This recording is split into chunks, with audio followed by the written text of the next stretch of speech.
Report with Mickie K, Andy Williams, and Lennox Smith.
The Ground Report with Mickie K, Andy Williams, and Lennox Smith.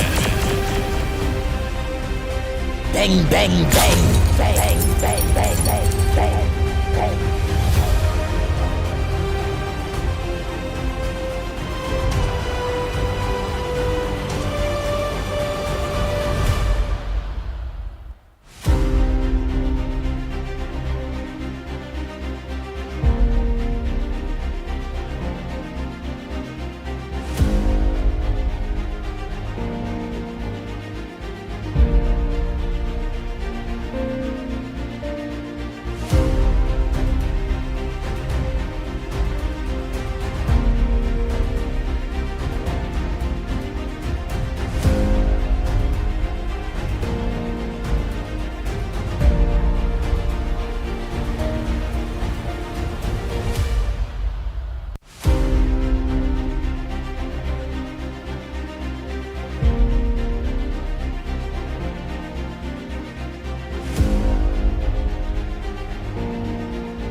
Andy, good morning. Lennox, Mikey, good morning.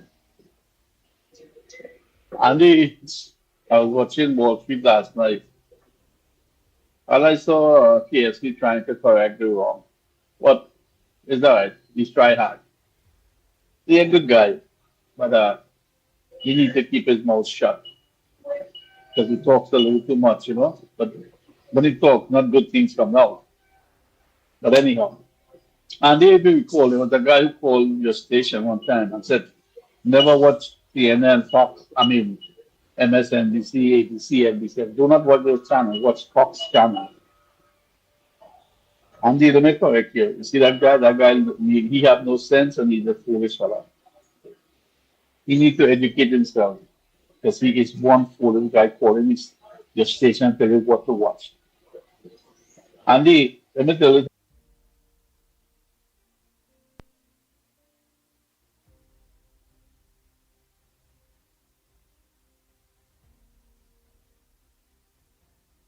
something.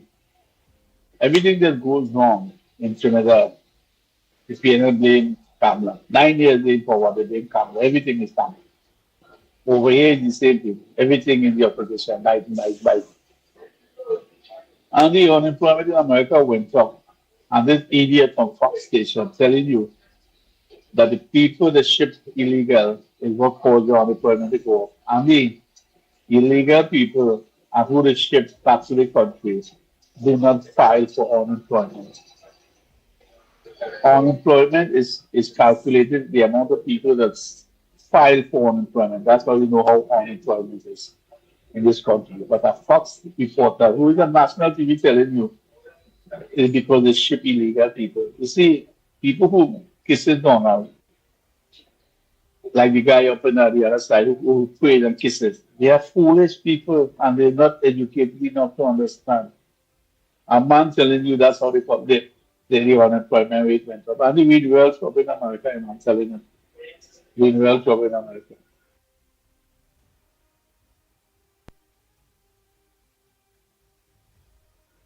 I'm just going to that. I'm in real trouble if you don't watch. And here, and you guys don't understand what the pain of it is. We need to keep the guys under control. And you guys, falling and talking about fuck, brother, educate yourself a little bit, man. Don't be stupid and dumb and call the people with efficient and sounding like a buffoon. All right? You really sound like an idiot. I mean, sorry, my mistake, a buffoon. Apologize for that word idiot. You sound like a little bad buffoon. Educate yourself. Read a little bit, man. Go watch on TV, read, understand. All right? Andy, listen to your program, my friend. Have a wonderful day. Bye.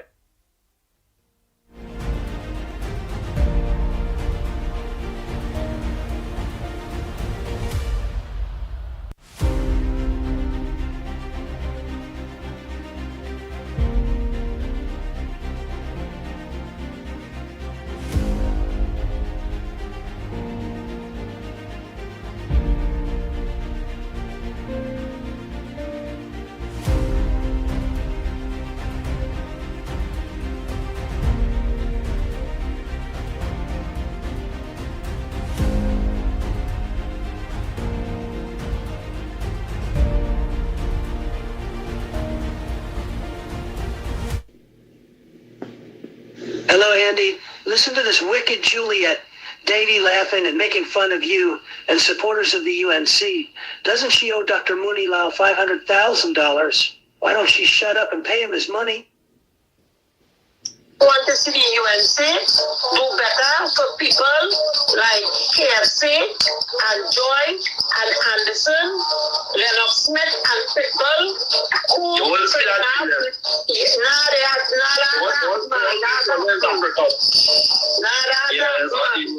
When I'm paying donkey, you will see a thing donkey coming on Frederick Street tomorrow morning. No, I'm waiting for the budget, like just like KFC and Anderson. I'm waiting for the budget.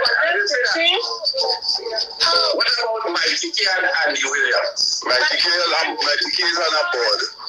Mickie is on a board. Mickie is on TTT board. Well, look how life, unfortunately, his good partner, I'm sorry to say, his good partner Africa passed away. If he was still around, he might have been able to help that individual. Yes. And God. Yeah, boy. That's all that was. Yeah, Miss Santa I don't want to qualification they have. She have no qualification. Oh, yeah, you like That's not no qualifications for them to be on a deputy She keeper. have the same qualifications like Roger Alexander. Okay. And community center.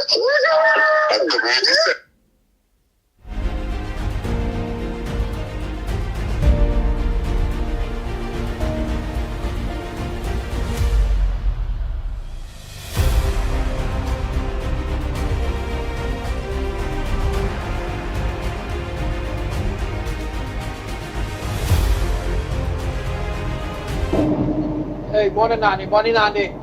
Trinidad and Tobago. Hey, what Raj is saying is true. I don't talk not much about it. I do this trucking business here. Ran down, well gone down to crap. Right? Brokers are paid, they want to pay. Freight is slow.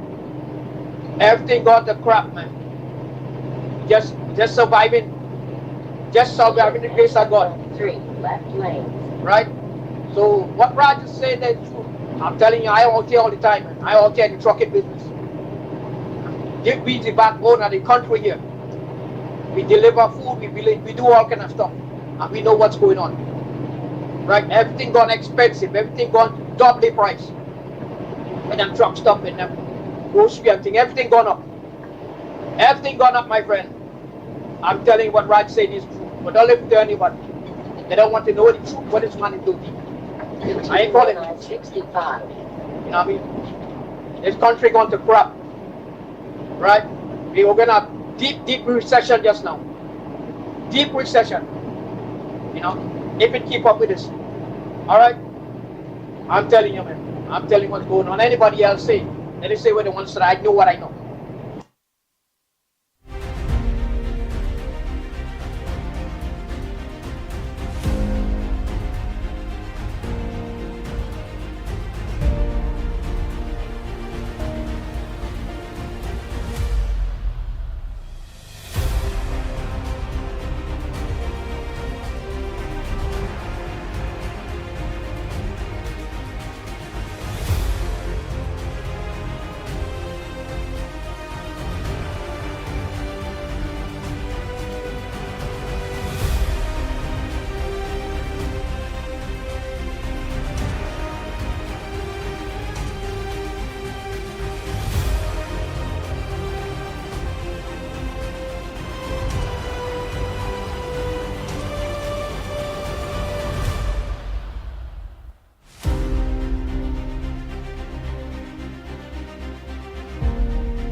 See, Andy, I forget one more thing. I want to congratulate the school board and the Minister of Education opening all the school on time. Why do somebody call the Dolly and ask you how come you guys never open the school on time? And half of the school never open. What you guys did wrong that the university doing right? Why do somebody ask that good question? Well done, Minister of Education. And if we want to talk about Munsami, that woman cannot touch Munsami's slippers, or maybe she cannot touch her underwear. If that Munsami, that's very smart, educated woman who educated herself. But Julia Davian is such a clown. I don't understand. He's such a clown. You cannot do better, but you have to criticize someone. How bad that is, man.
Good morning. This is one of the best ways to build your faith and keep yourself encouraged. Remember the time that God made a way for you when it looked as if there was no way. Remember when you were lonely and God brought somebody special into your life. Recall how God has healed you or someone you know. Think of how He protected you in the storm, guided you, blessed you. If you will get this awareness of God's goodness down on the inside, you won't go around thinking, well, I wonder if I will ever get out of this mess. I wonder if God's ever going to work in my life. No, you will be saying, I know if God did it for me once, He will do it again for me.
Morning, Andy. Morning, Mikey. Morning, Lennox. Morning, Trinidad and Tobago. Morning to everybody who's on the line. Andy, I listened to a fellow talking there just now considering the geopolitics and China and America and Trinidad and all and who else again. But you know what is very much interesting, I find? You know when Venezuela, excuse me, was attacking Guyana, right? Because they won the Essequibo area down there where Guyana producing all the oil and thing. You know what I find was so interesting? That Rowley and the PNM was so silent. Very, very, very silent. They wasn't even saying boo. But now anti-cams, right, decide to say, hey, here we're going on. We stand up against crime and we're going behind the drug pushers and the drug dealers and anybody who involved in drugs and all them fishermen and them in Trinidad here who involved in drugs and running across to the Venezuela there. With all this other stupidness that going on, right? She already telling them their own if the Venezuelan authority catch them. And of course, we, law enforcement over here, working very hard to hold these people and to deal with them and let the courts deal with them. You know, PNM was very quiet when Rowley and them was in power at the point in time. When Venezuela was attacking Guyana. What happened? Look, I go on, yes, I go on, because you see me, this thing is starting to get to me. Anyway, I go on.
Morning, Lennox Smith. What's on your front burners this morning?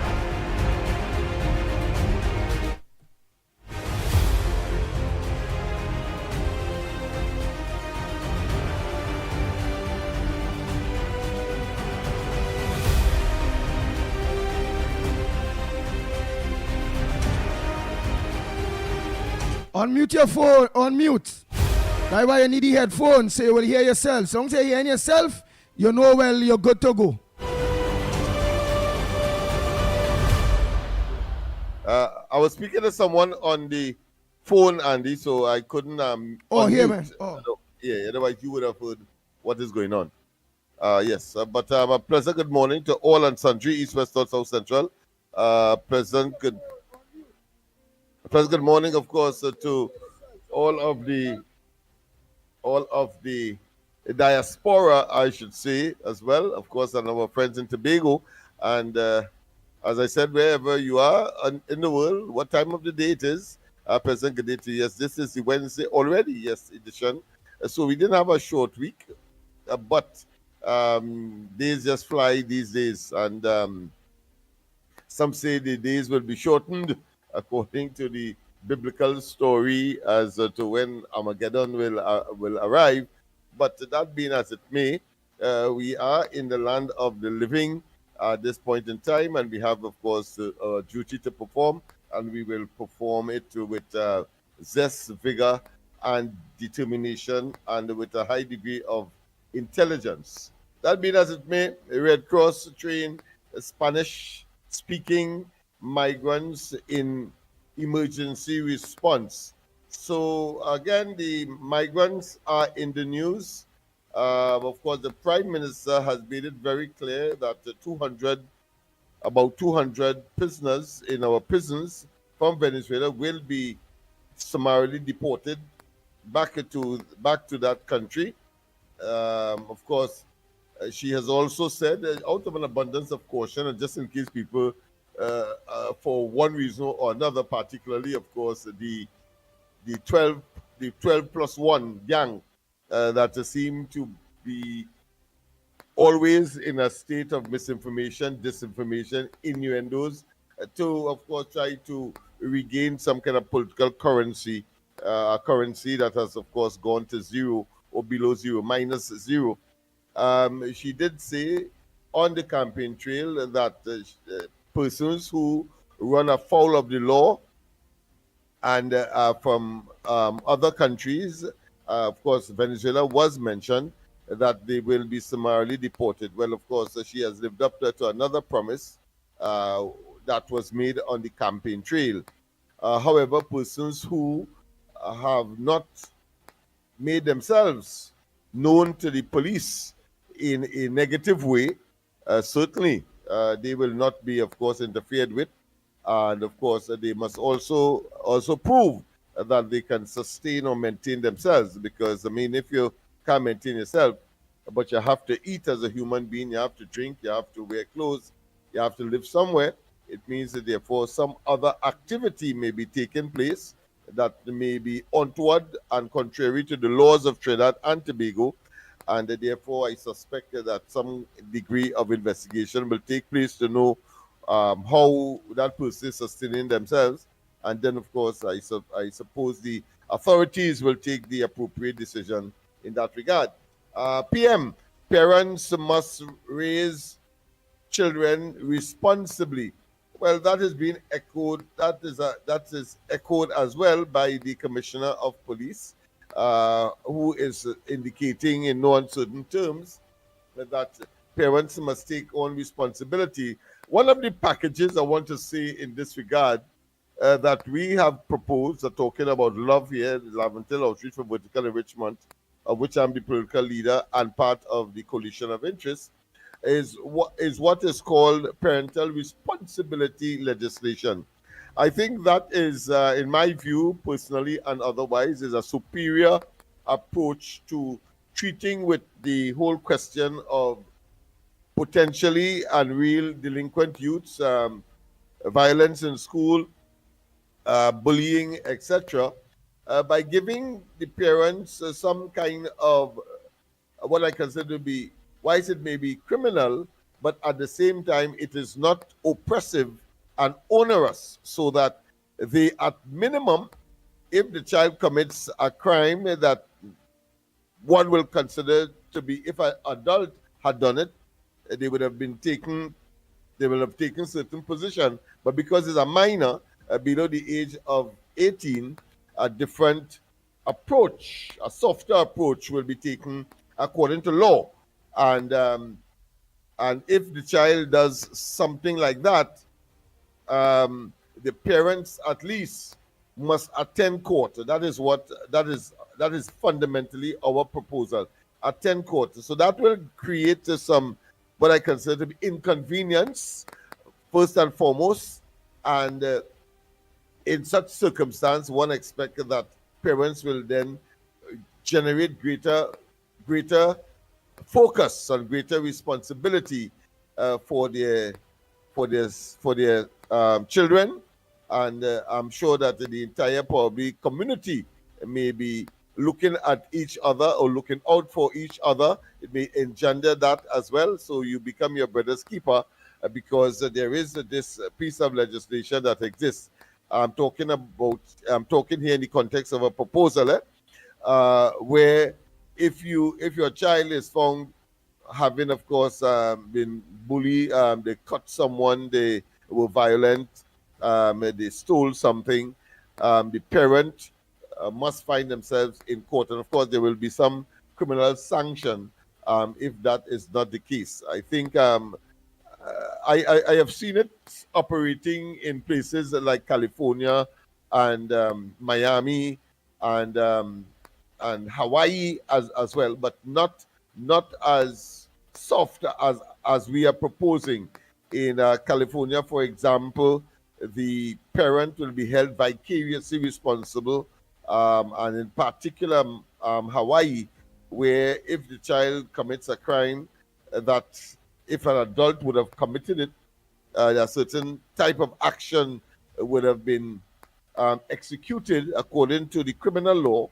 Well, the parent will now would be held responsible in that or in those jurisdictions. We are not proposing that. We are saying that if the child does something like that, then the parent at minimum must attend court. So that will generate an additional burden, additional responsibility. I shouldn't say burden, but additional responsibility on the part of the parent to monitor the movement of the child, how they're performing in school, where they go, who are the friends, and all of that. Because the lack of that kind of keen and meticulous supervision usually lead, especially in quarters or in parts of this country, where the subterranean culture or the whole issue of gang warfare and gangsterism and so on is prominent or prevalent.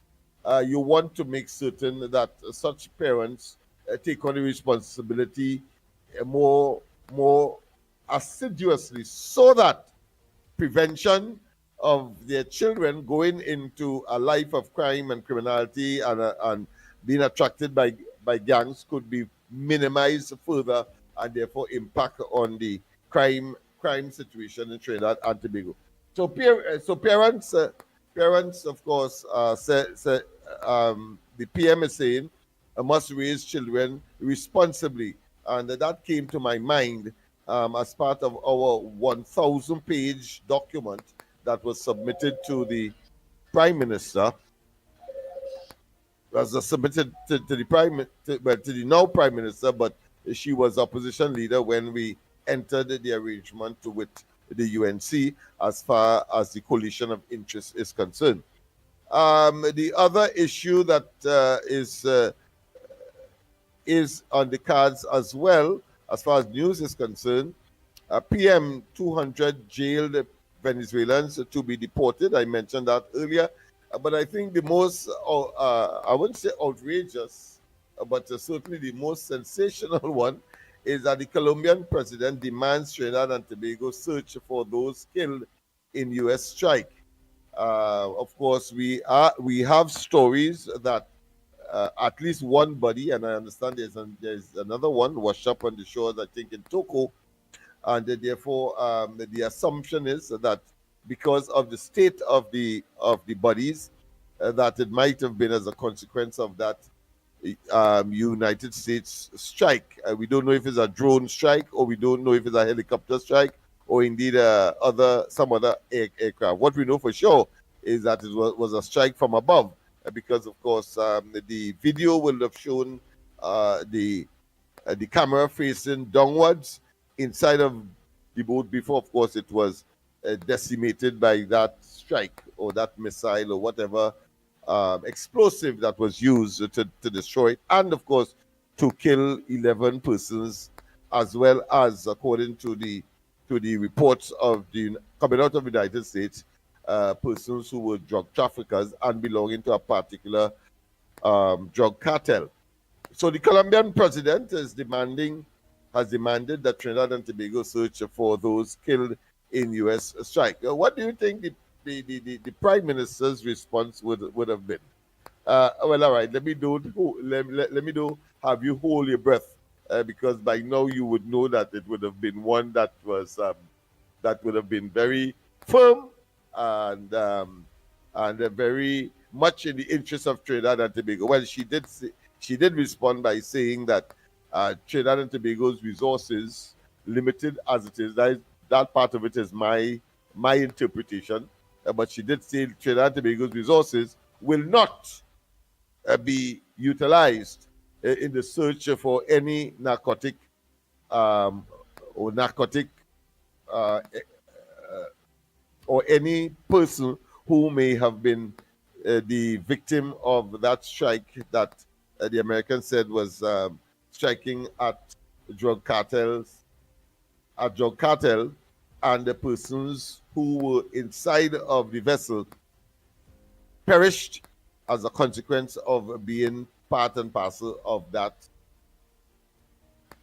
fight that the Americans and Trinidad and Tobago has endorsed in terms of those persons engaging in the trafficking of narcotics. Of course, she went on to say in non-certain terms, the Prime Minister of Trinidad and Tobago, that is, in response to the request by the Colombian president, that there's too much murders, too much mayhem, too much record-breaking tragedy in Trinidad and Tobago for any kind of resource to be deployed in the search for such persons. So it's very strong language indeed. Of course, the crime situation continues to unabated, I should say, but nonetheless,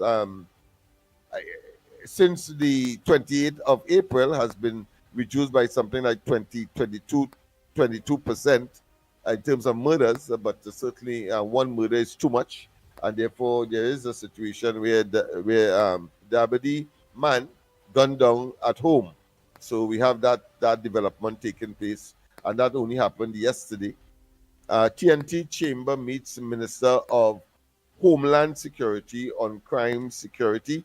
Well, of course, I know that there are several interest groups, several stakeholders, including, of course, the chambers and other civil society entities that would include the trade union movement, of course, wanting to meet with the Minister of Homeland Security to talk about matters of security. I know that Gregory Aboud, I think, or the Friends and Fishermen, that were not Gregory, was, of course, castigated, criticized, because I think that he was of the view, as some people have been saying, whether they're experts or otherwise, that the persons who were fired at in that shipment that was heading, we know now, for Trinidad of narcotics, it should have been intercepted and the people held, and the boat seized and its contraband, and let due process take its course.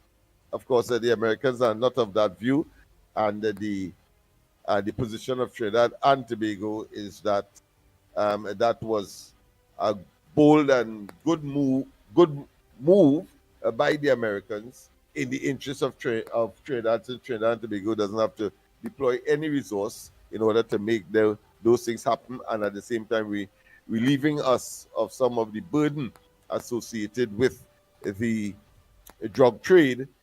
Trinidad and Tobago being, of course, an intraport or a transshipment point, but as a consequence of that, you have arms and ammunition remaining, including some of the drugs as well, and that has created or fueled the unacceptable level of crime and criminality in Trinidad and Tobago.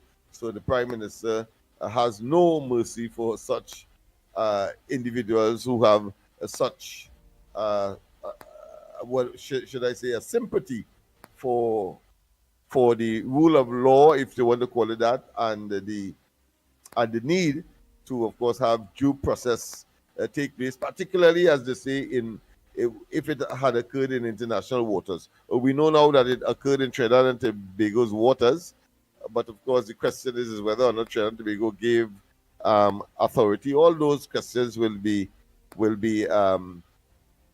to the fore relating to that incident, but the fact of the matter is that we have no evidence, according to the Prime Minister. She said that no authority was given, but if that occurred in Trinidad and Tobago's water, I have to interpret it that way. Happy riddance, because Trinidad and Tobago will be better off for it. All right, that is where we are with respect, of course, to this matter. Paria, Heritage, Garakara, Repair, St. Peter's Primary. So we have a combination of these three energy-related, government-owned entities that have come together to repair St. Peter's Primary. Maybe I should put in an application for them to repair our facility here on George Street, and let's see how successful I will be at that, because God knows there is a need for repairs. I know that the engineering corps of the Army did pay us a visit, and we are working out some logistics and some other things to ensure that the work that we do here at the facility is done in more hospitable conditions, physically and otherwise. All right, wasted chance, offside goal cost the Trinidad and Tobago Reggae Boys win 2-0 in World Cup. So we were beaten in that one. All right, we have to, dust our butts and come again. How much a loss? How much a loss?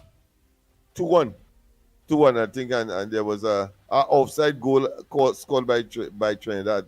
So the suggestion is that if that was scored, it might have narrowed it, or you could have won, or at least draw. So it's 2-1. So Reggae Boys wins 2-1. All right, Stuart, that is not Stuart Young. These days he's extremely silent, but this is the head of the Nursing Association, and he said nursing program suspension affecting quality of health care. And of course, that statement would have been made as a consequence of the investigation. Right, but what he say? He say nursing assistant affected by quality of care. Tell us what he say. You see, what has confused me, and I tell you, you just tell us what you. But read what has he stated. When I see a thing, read what them stating. I have no difficulty in that, but of course I know that you would have been taught English in school, and there's something called preaching and summarizing. Right, but no. If you want me to go into details, reported speech and all of that, but I will do that. Yeah. So Stuart, the nursing program suspension affecting quality of health care. And the president of the National Nurses Association, I.D. Stewart, said the recent suspension of the advanced certificate in nursing assistance program, which was offered by the College of Science, Technology and Applied Arts of Trinidad and Tobago, COSTAT, is affecting the quality of healthcare in T&T. He said that the association learned of the development through media reports. Speaking to Newsday by phone on September 9th, Stewart said the association has written to Minister of Tertiary Education, Professor Prakash Prasad, requesting an urgent meeting to discuss the implication of the suspension. So it appears that that would have been done in recent times because Prakash Prasad would be, of course, an appointee of the present administration. He said that the meeting would also address the broader staffing crisis in the public health system and the association's recommendation that all nursing programs be transferred to other institutions. We are not confident COSTAT can deliver these programs effectively or in line with best practices. Stewart said universities like the University of Southern Caribbean and the UWI are already delivering some of these programs. That's where the focus should be. On September 5th, COSTAT informed students enrolled in the Advanced Certificate in Nursing Assistance Program that they will be deregistered from the course, which had been scheduled to begin on September 8th. The college said the suspension came amid ongoing discussions with the Nursing Council and the Accreditation Council of Trinidad and Tobago regarding the program's full approval status.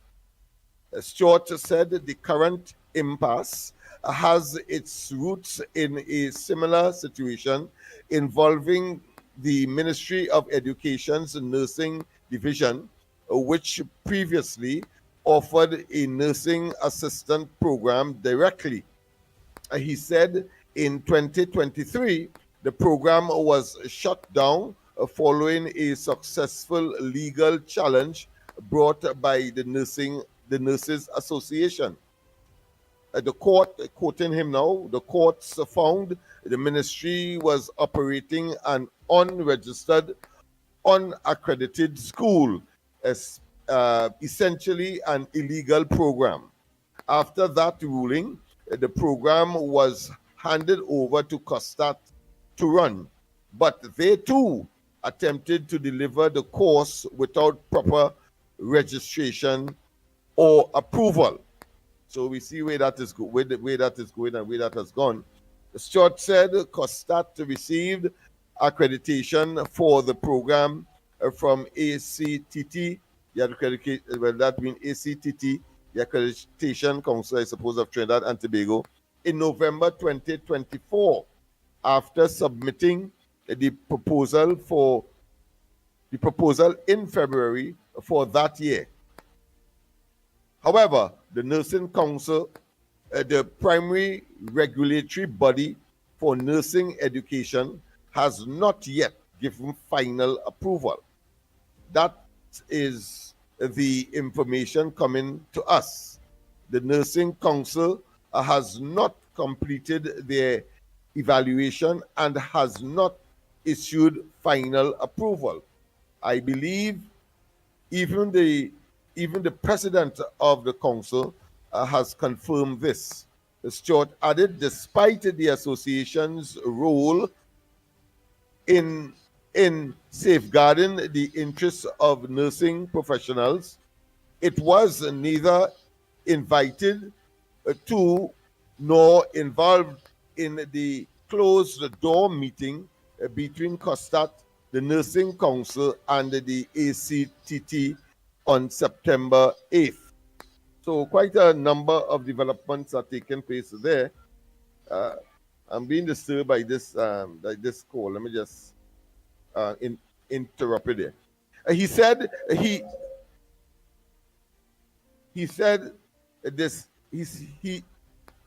Stewart added, despite the association's role in safeguarding the interests, I read that already. He said he is eagerly awaiting a meeting with Prasad, of course, the minister responsible for tertiary education. The September 8th meeting, according to a COSTAT media release, was chaired by COSTAT President Dr. Keith Nurse and attended by Nursing Council President Corey George and ACCTT Executive Director Curtis Floyd. Nice, Curtis Floyd. So now let us know now what that is about there. What that is about. Well, as it starts, remember he says that because there's a shortage of nurses, the quality of public health in the public health system in Trinidad and Tobago is in jeopardy. And he then went on, of course, to explain why it is so, because accreditation was not given to either the Ministry of Education in their nursing promotion program, and even though it was handed to COSTAT, their status in terms of whether they can deliver the program to increase the number of nurses in the system, that too is questionable. However, of course, he has given a green light to the UWI and, of course, that Caribbean, that Adventist University nestled in the valley of Maracas there. So that is essentially what this is all about. And he's blaming, of course, the administration for the suspension. All right? All right. Wow. Okay. Where's your for we there? Yes. So blow them to pieces. Of course, Prime Minister rejects Colombia's call to search for people killed at sea. Well, since in that mood, let me just read a piece of that for you too now. All right, so let me get to the story. Let me read that for you one time, man. Right. Blow them to pieces. PM rejects Colombia's call to search for people killed at sea. Prime Minister Kamala Prasad Bisesa has rejected a call from Colombian President Gustavo Petro to search for the bodies of those killed by the U.S. in an airstrike on an alleged drug boat on September 2nd. In an immediate response to Newsday via WhatsApp on September 9th, Prasad Bisesa said the TT government will not waste resources on searching for the remains of the 11 people who were killed. However, she said, any carcasses or any carcass that wash up on our shores, we will recover it. So carcass, of course, a dead body. So she's saying that we will do that, but we're not going to waste time. In a post to X, meaning that, of course, like Twitter, formerly Twitter, on September 9th, Pedro said, it is extremely important that the Caribbean Republic of Trinidad and Tobago search for remains of the civilian dead from the U.S. bombing of a civilian vessel, about which we do not know if it was carrying drugs, and if it was, it should not have been bombed. Well, strong statement indeed. The bombing took place in the territorial waters of Trinidad and Tobago. Did the island's government give permission? The question is asked.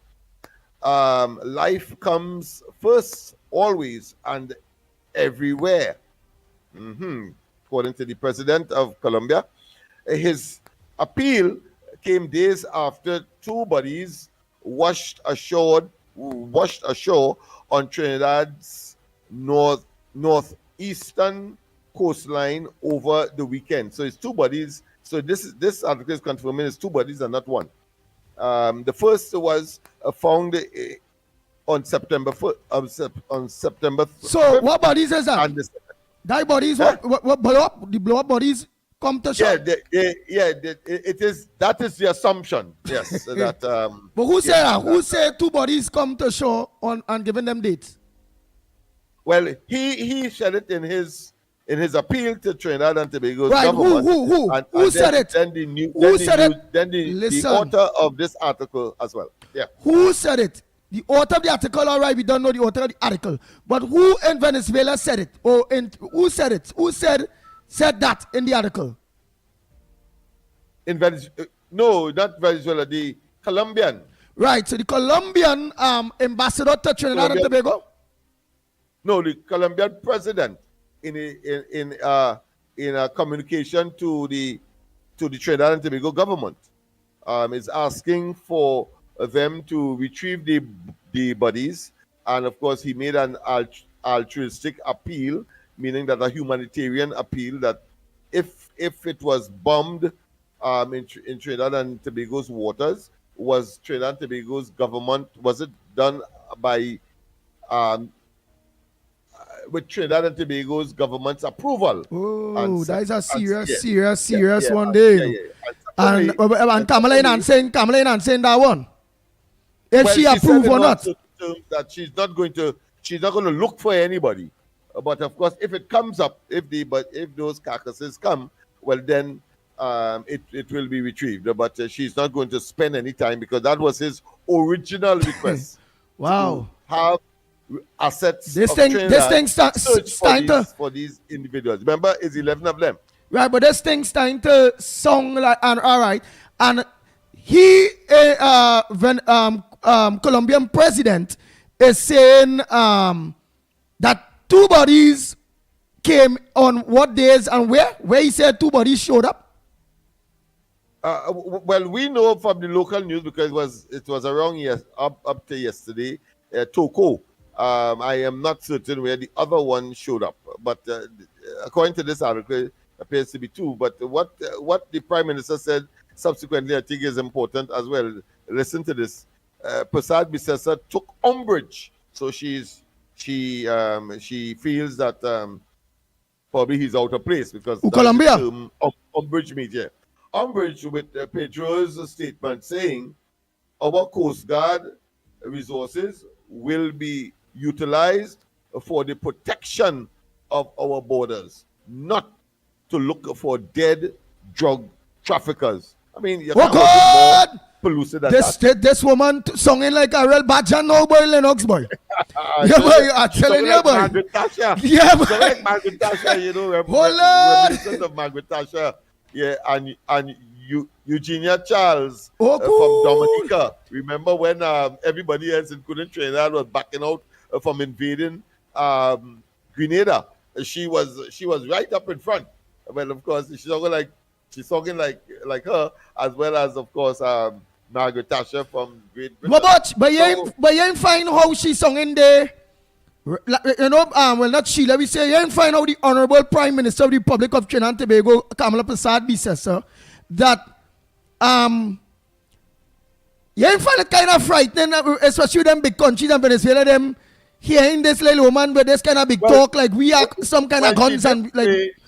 She did say that she's a different person from the last iteration of her administration between 2010 to 2015.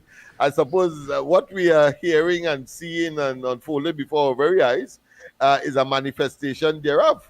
It's obvious. No, but now, all right, but what? On, you know, she went on. Right, but with how? She also challenged Pedro, which is of course the president. Well, she said, saying that the boat was not a civilian vessel, and there would be consequences for those doing illegal acts.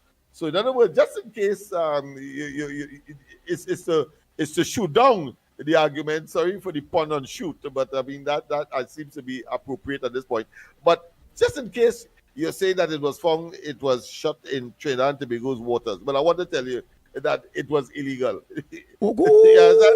So let me read that again. Yeah. Challenge Pedro, saying the boat was not a civilian vessel, so it's not the boat that will take people to and from Tobago, for example, and there would be consequences for those doing illegal acts.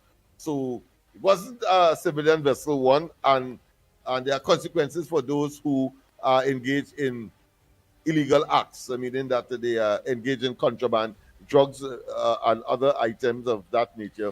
Yes, Rambachan, he have to explain everything to the host because it have people, yes, just getting little clippets of the news and getting all of the news. You maybe researched and maybe know everything, but I didn't. It have many people didn't, and look, it have some of the things that Lennox didn't because he and all now reading up certain things and now learning, wow, she said that, wow, and all those things. So yes, and that is what the program is for. In order for others that not as bright as you, that there's hard time, you have time to go through every news station, every social media thing. You have the time to do that. Hey, you have a lot of people that have time to do that. You have a lot of people attending work.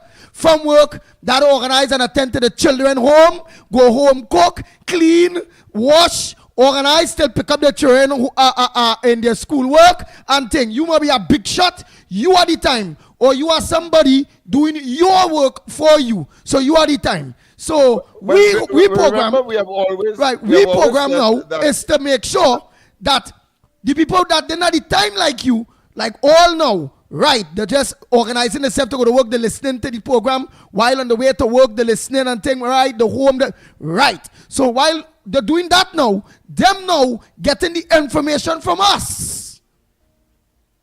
That is how it is go. And of course, I just want to add that if you may be intellectually inclined and therefore your grasping ability is off the cuff, in a jiffy, there are those who are not. Just remember that. And therefore, of course, the audience comprises of that. That is why, of course, we have the makeup of the ground report presenters as we have.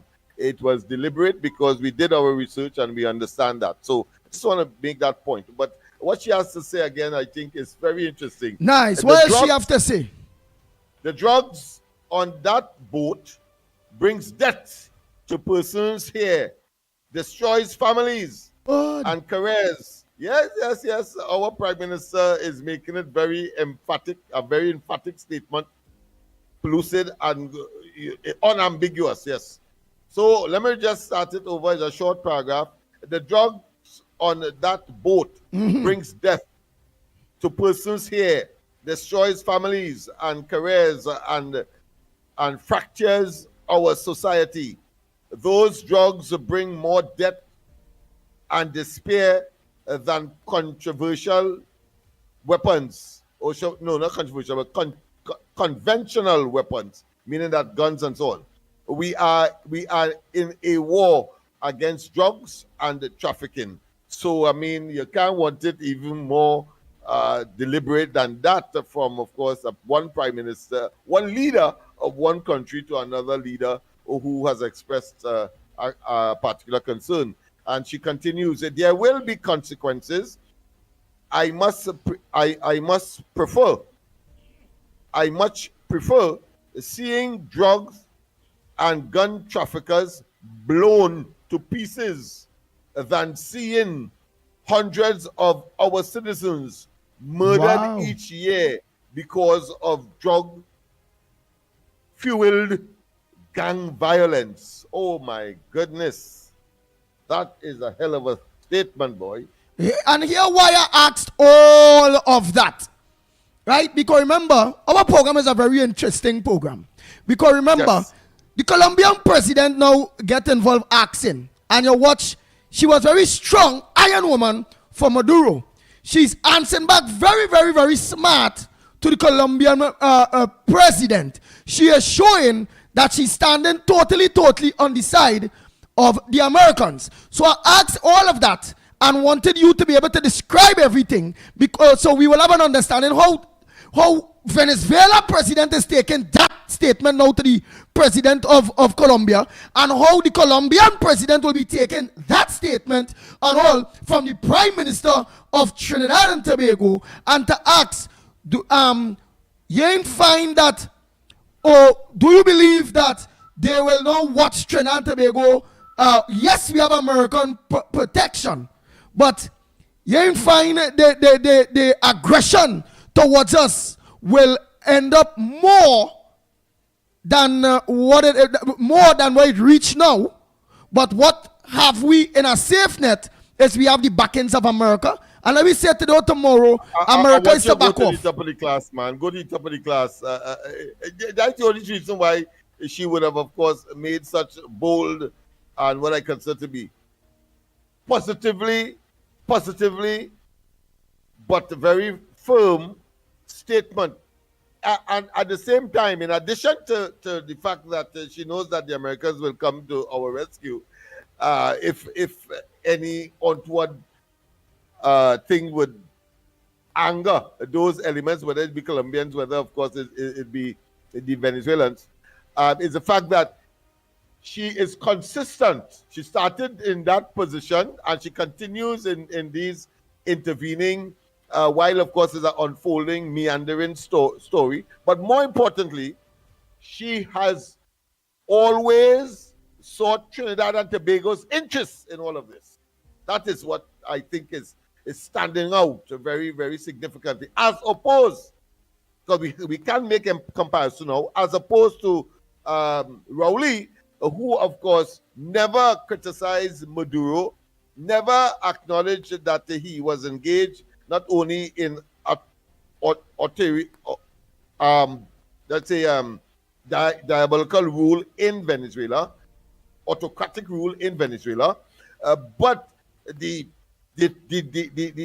way that he treats his citizens, of course, and that is reflected by over 7 million of them having to migrate out of there and creating instability for surrounding communities, including that of Trinidad and Tobago.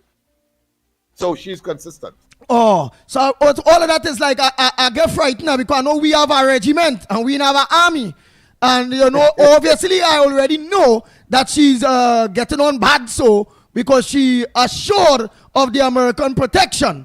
But, you know, just putting my mind out of the oblivion of American protection and hearing our Prime Minister, the Honorable Kamala Persad, with that kind of talk with against Venezuela, who have an army, and Colombia, who have an army, compared to we chikichong kind of fat boys kind of chupidi, them would really and truly defend their own house.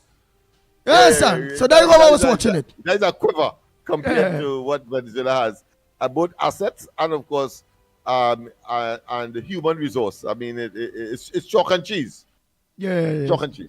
Yeah. So that's how I was watching it. Anyhow, Trinidad and Tobago, what else are there from everybody? Meanwhile, all the lines are open. Well, obviously the headliners is really and truly Kamala Persad answer back because it's big.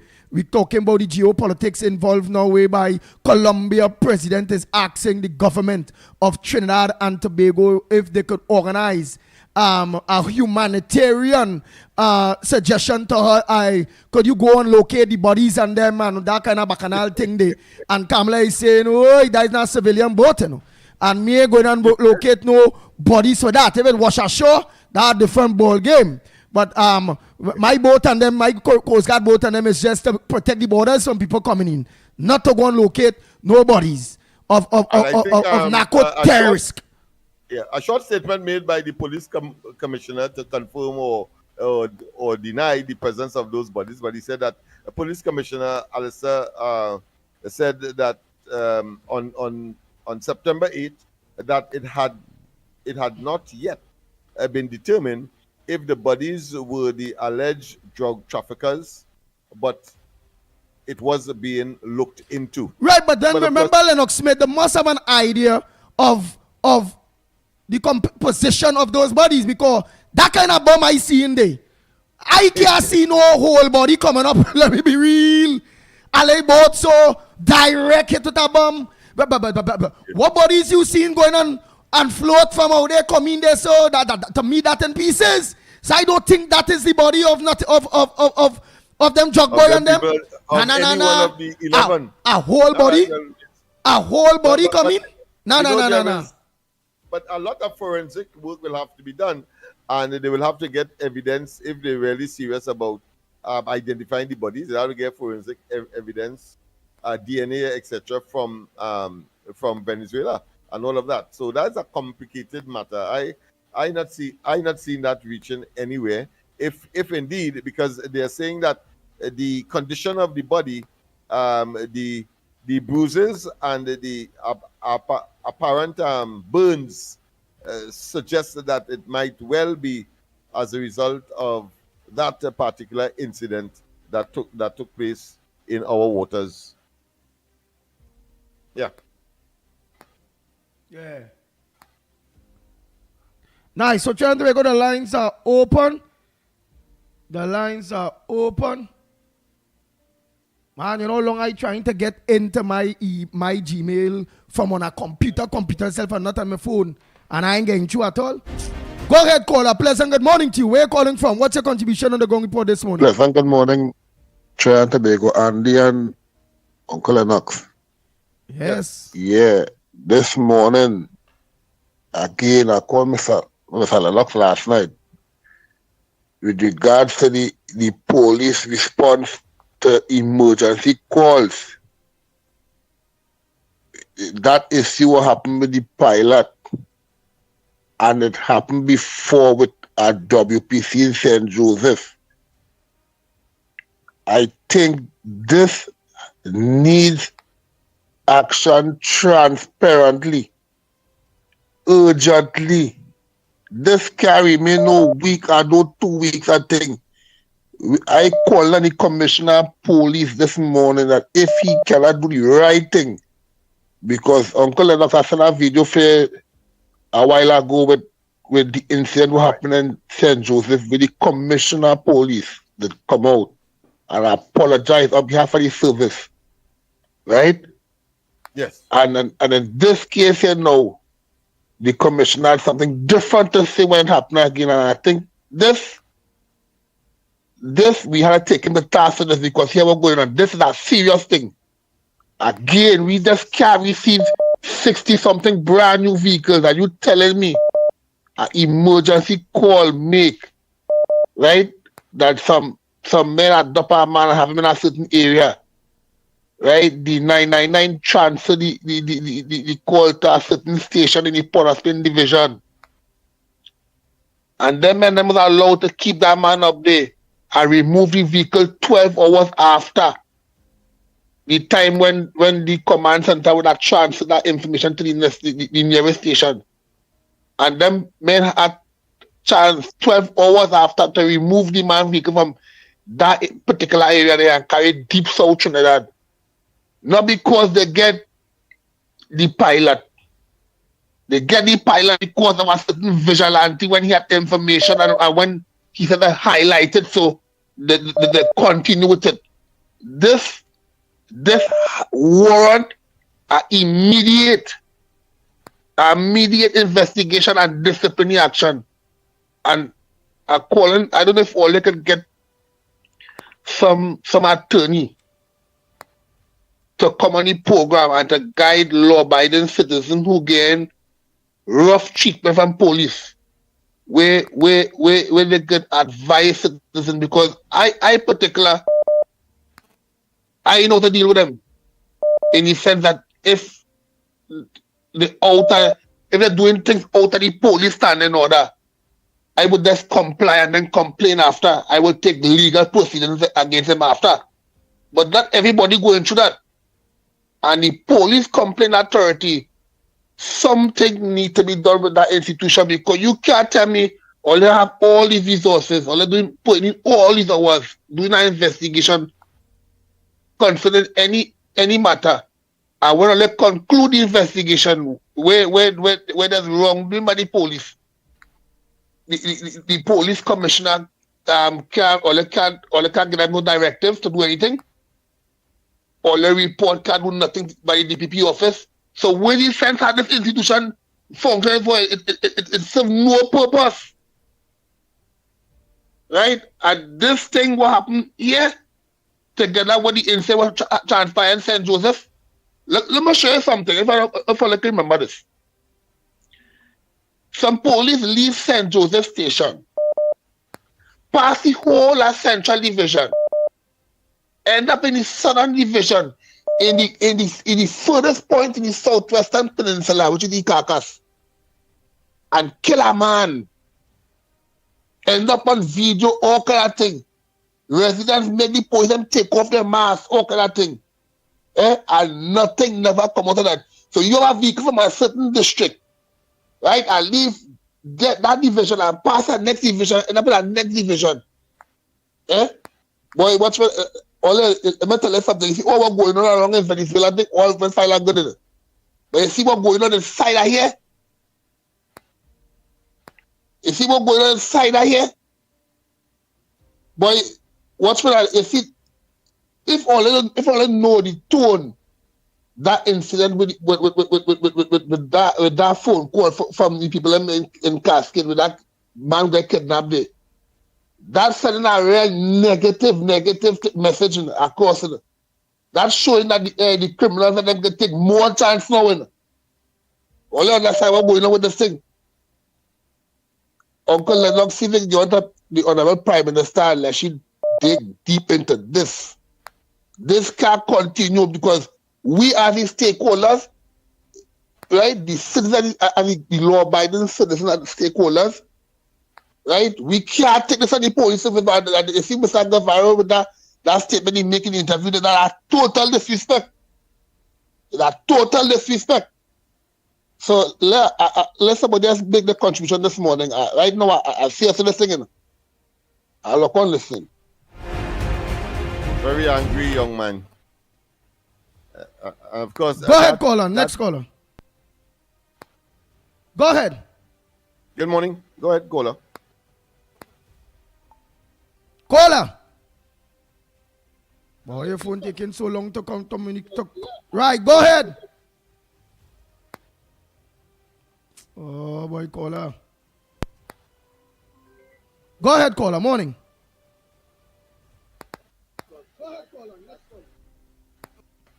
Call up. Blessed morning, Andy. Yeah, you're taking long. Yeah.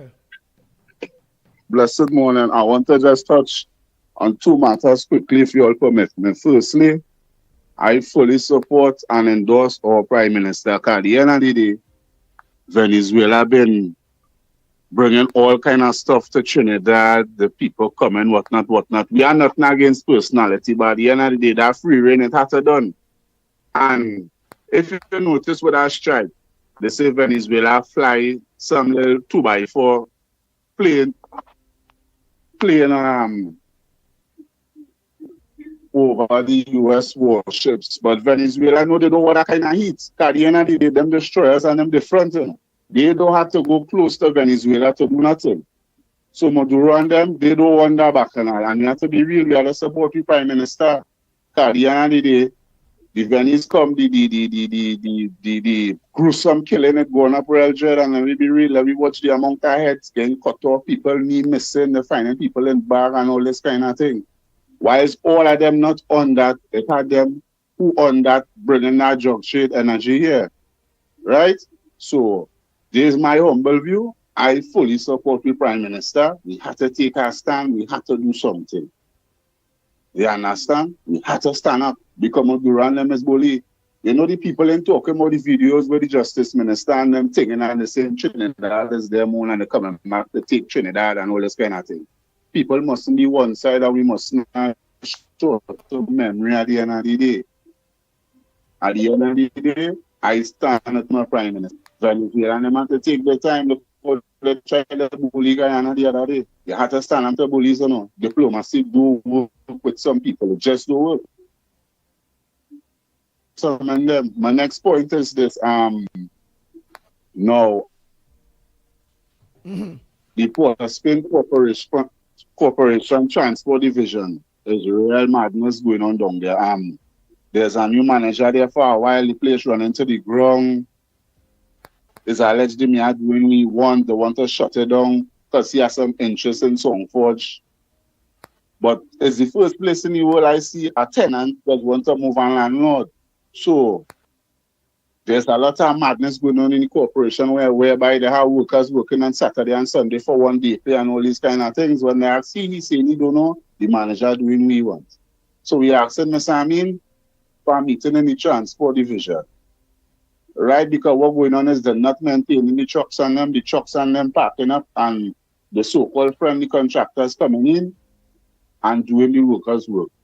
So we asked him for a meeting with Ms. Amin to iron out these issues. Because how I see it is no PNM Health Corporation. It's Trinidad and Tobago and it's taxpayers' money at the end of the day. We had to stop the strippiness. Right? Now because it's a PNM Health, we had to stop the strippiness and let me deal holistically and service the people areas. You can't be sending out one truck Saturday and one truck Sunday to clean Woodbrook, St. James, St. Clair, Federation Parks, all these places. So what going on is, Uncle Lennox, what going on is, you're having a truck out there with no support staff. The mayor and them don't want no support staff.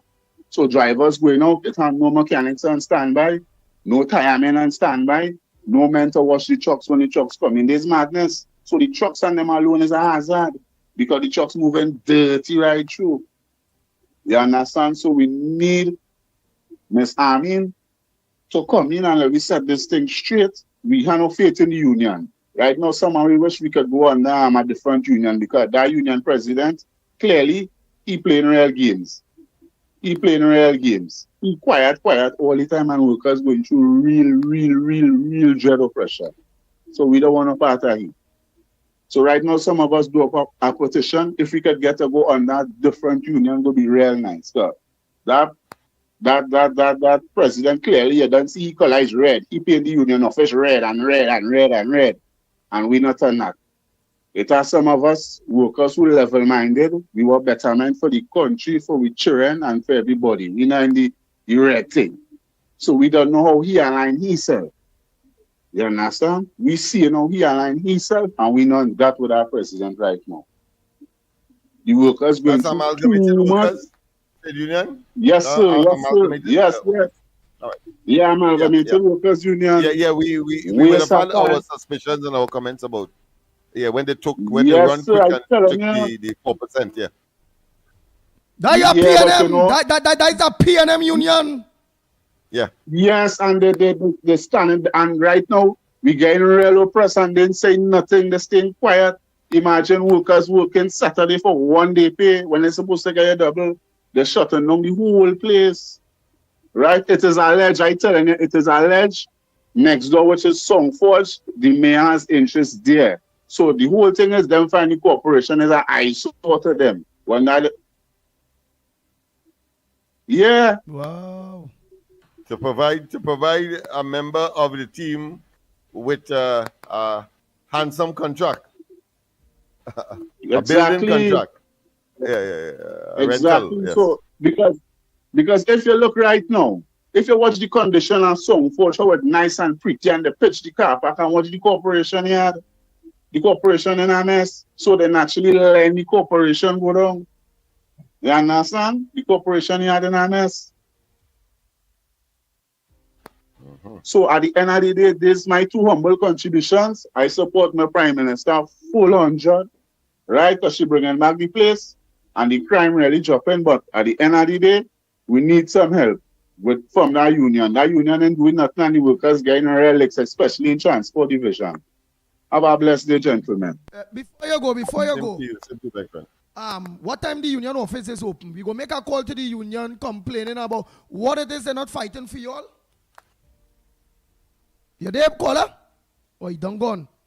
Well, he said with respect to the preference of private contractors to do the garbage, the scavenging, and so on, as why the corporation's vehicles are left there doing nothing. And the union rather the private. Yeah, and then of course that will lead to other things. There is redundancy possibility. When they could let the you don't workers need do all it. that worker, you don't need all that worker, and so on and so forth. So people's job may be in jeopardy as well. All right, we go make send me the union number now. Get that union number there from me. Let me call and find out about that. We go try to talk to whoever. Let me move smart. Go ahead, caller. Next caller, morning. Andy, Mickie, Lennox, and Tobago Central here. Pleasant. Good morning. Andy, my little front burner is too short and sweet, just as usual.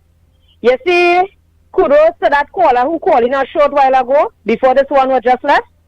Kudos to him, considering about the police service issue. Right?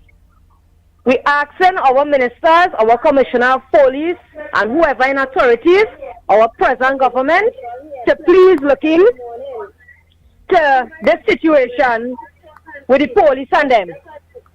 Because apparently, Andy, in this police service and them, it have gangs. We said it already and we'll say it again. We would like our ministers or whoever is in charge of these officers and them to look in and start to screen and order these police officers and them. The police service in a total chaos. These people will be getting serious reports from citizens, law-abiding citizens, and that does not act on it. This is straight across the board, right? Because once you have on that uniform, you represent something, which is the police service, or the army, or the coast guard, or whatever the case is, right? We asking the authorities to start to run some audits on them police officers and them. And that goes from the police service, in the army, from the coast guard, from every service attached to Trinidad and Tobago. We asking our great political leader to please send out your ministers to look in and send their right people to deal with these kind of issues. Because these people and them linked together with gangs. It are the 6, the 7, the 8, the 9, the 10, it may have 0 and all to Andy. Right? And this needs to stop. Right? It just can't continue going on. And just the other day in the central zone here, a youth man get gunned down. And in the funeral, I am telling it had police in the beginning of the cemetery, in the cemetery, and in the end of the cemetery. And let me tell you something. Trinidad and Tobago, listen to this. Within in that funeral there, it had a lot of, you know where I'm coming from? The gang. And the out with what they're rolling with in front of the police. You could tell me this is right in Trinidad and Tobago what's going on here? At Trinidad and Tobago? So, how come the ones on them who have to protect and serve is not dealing with whoever they're seeing with these things? It is a serious thing going on in this country. And you see the police service, it is in a corrupted, nasty state. It is a shame and disgrace in this country. And we asking the authorities to start to audit these police officers and them. Because let me tell you something to Andy and Trinidad and Tobago. If you look at certain police officers right now, it's who are beard, who are tattoo. Back in the days, you could have never go into the service for them things. How all of a sudden, these police officers and them see the female and them, they were going to make a report, the nails long like claws. They can't even write properly when a report. You understand? Play talk, bad manners. Who don't like it, go back into something and do something otherwise. Only ready for that kind of service in the country. Do it with pride and dignity. You understand? Because here what's going on. You see that man with that pilot will get kidnapped there? The man could have lost his life. Thank God he's alive today. And there's a raw failure concerning about who received that call from the resident who says so whatever it is was taking place. There's a raw failure on behalf of the police service. And there are many things that if they had work on things fast enough, things cannot be avoided in this country. Trinidad and Tobago, these are the simplest things that we have to look as citizens, look at and draw it to the authorities' attention and then look into it. Do not put a blind eye to it because it's going to get more and more worse. You understand? Do not wait until it reaches your doorstep. You hear something, say something. You see something, say something. You understand? This is why we are here on the platform, on the ground. And thank God and kudos to Andy, Mickie, and Lennox for always giving us that voice to be heard so that the relevant authorities and them can really know about the situation and let them looking into it. Because this is something, as we're going to tell you, if we do not put a mouth or say something towards it, it's going to get more and more worse in this country, right? And one more thing, Andy, we would like to know what the army is really doing in this country. Is it that it's just a dress up from head to toe in uniform and just rock back and let's collect a salary? We want to see the army out there some more. You understand what I'm saying? We don't want nobody coming and see. No one to walk and collect a salary when the month comes. Right? We want them to go out there and perform. Out there are serious crimes right now. And that goes to all other services as well too. It's a serious business. If all the can't do the work, leave it, resign and don't look for nothing behind. Give the next person a chance to do it. It's simple as that. Because out here people sit down with the passes and the dust falling on it and they're waiting to get applied. To go and apply for a job to get a program. You pause it like you was. You pause it like you was. You're talking, you go good, you're not going to end. And like you see Penny or Rowley or Stuart Young or one of them 13 and them now stop in front of you there. Hey, we gotta run them shaitan. You see them bad spirit? That is 13. You see 13? 13 is a real blight number and you only know that. Them is the 13 bad spirit will remain back. But here what's going on? We have a remedy for that. You understand? They say prayers conquer anything and prayers move mountain and prayers gonna move them 13 bad spirit out of there. Because them just they just full in a space and a hole in it. Because Trinidad and Tobago really want to hear them neither see them neither want to even know what direction I'm going in it. I tell you it's realness we dealing with. And if them can't perform, right out from your partner. All they was there for 10 years. What they do for Trinidad and Tobago? Nothing. All they is add plus take away equals nothing. That what the PNM stands for. Wickedness and more wickedness and more wickedness. I said fire, burn the PNM. Oh, and the PNM can't come back there. Alright. And you see Penny, you need to try and go and sit down and really understand if there's a what kind of agenda is first to begin with. Yeah, nobody really this your program in that kind of way. Miss Lady, you're not making any sense. Go in a corner and sit down.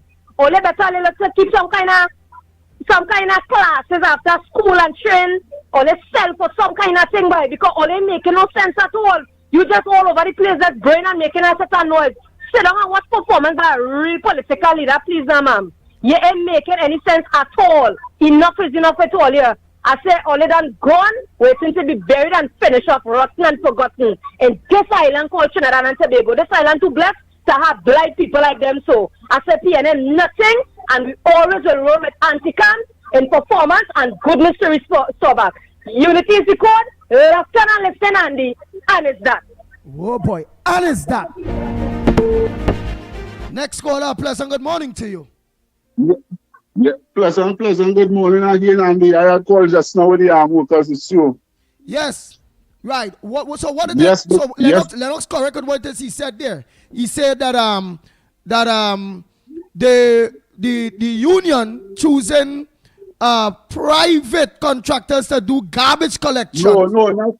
What I'm saying, right? Not the union choosing it, the union allowing the management free way to do what they want and not applying the pressure, and the management and them choosing private contractors over the workers, which I believe is more money than them. They bring out the workers to pay them because they're watching workers small money.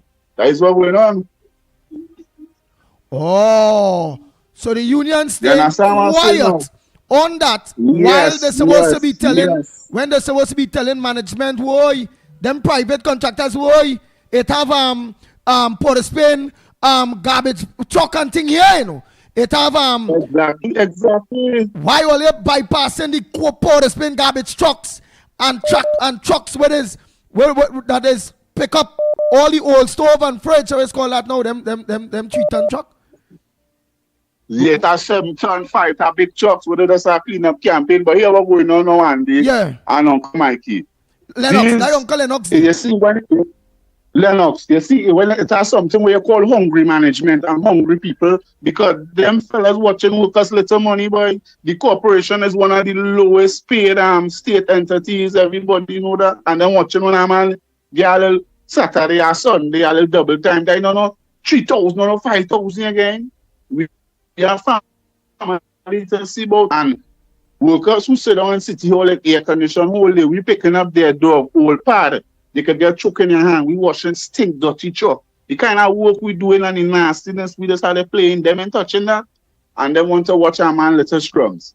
You understand? Oh, so and what? So you all used to get to come out on a weekend and do extra duties so all your money to go?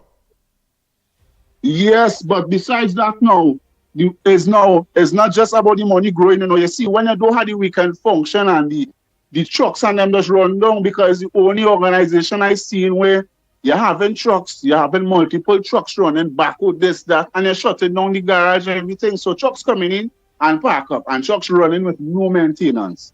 And this is what leading to the problem. So the garage that's supposed to be maintaining those trucks with the mechanics and all those things, that shut down.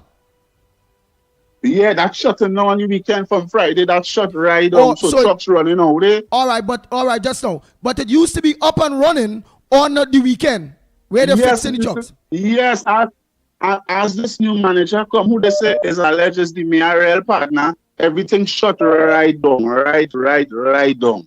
The only ball and they want to cut costs. Right, hold on. Lennox, you have a pen there? Who is they say the new manager is?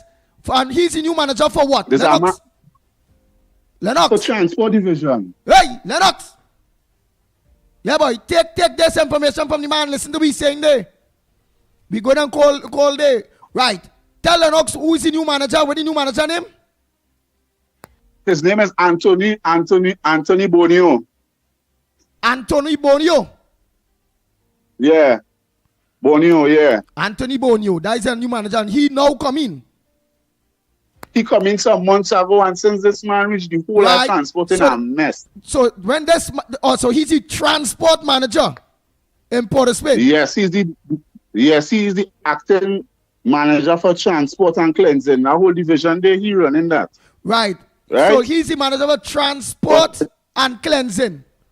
The deputy manager. Right, but here what is going on?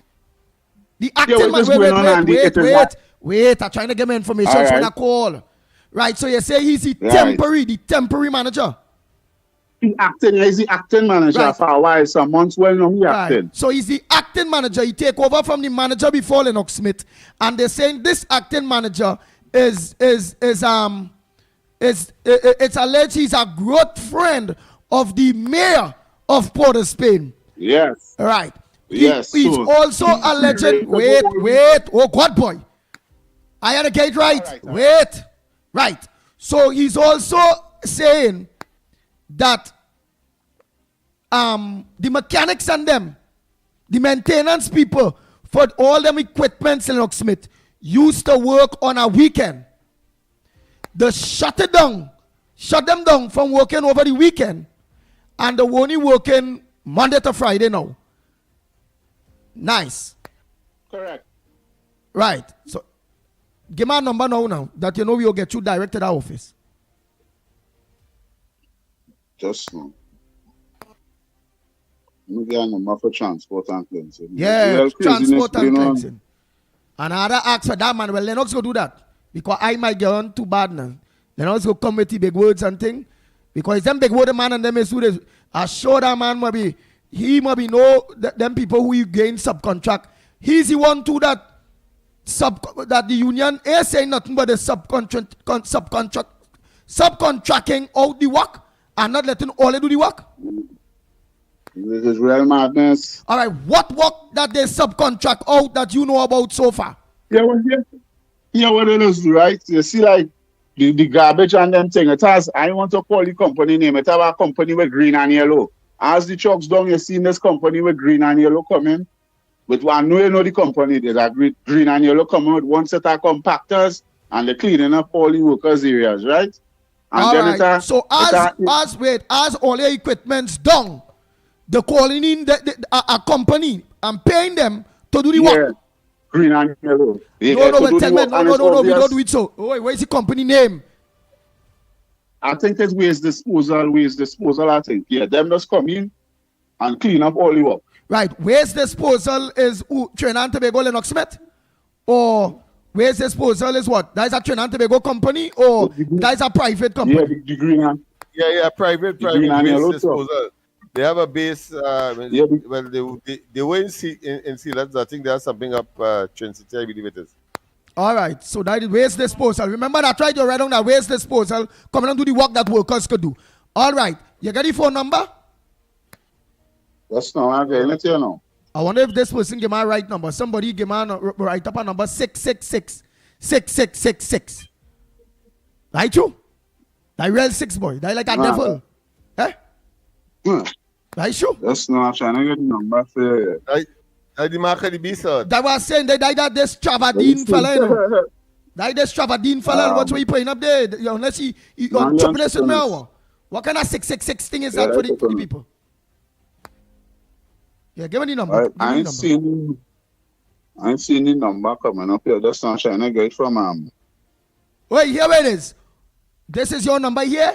Call. Come off the phone. Let me take some other calls and send me a text. I did get. One of your people will know. Call one of your people get number. If this one will walk, next one will walk in. We're going straight there. Yeah, and send it to my phone there. All right, cool. All right. Javadin, don't be on me with that, you know. What kind of 666 bacchanal thing is that there? So, if I know the number, we're writing up that for me for. Yeah, let me continue taking some calls by the time we go call and find out. Because that amalgamated security, them people and them, we call in their head office too, We call and why it is them and looking into that. And why they're allowing a private company, when trucks are done, to come in to do work what workers could do. And only not standing up for the workers. That is what the workers are saying.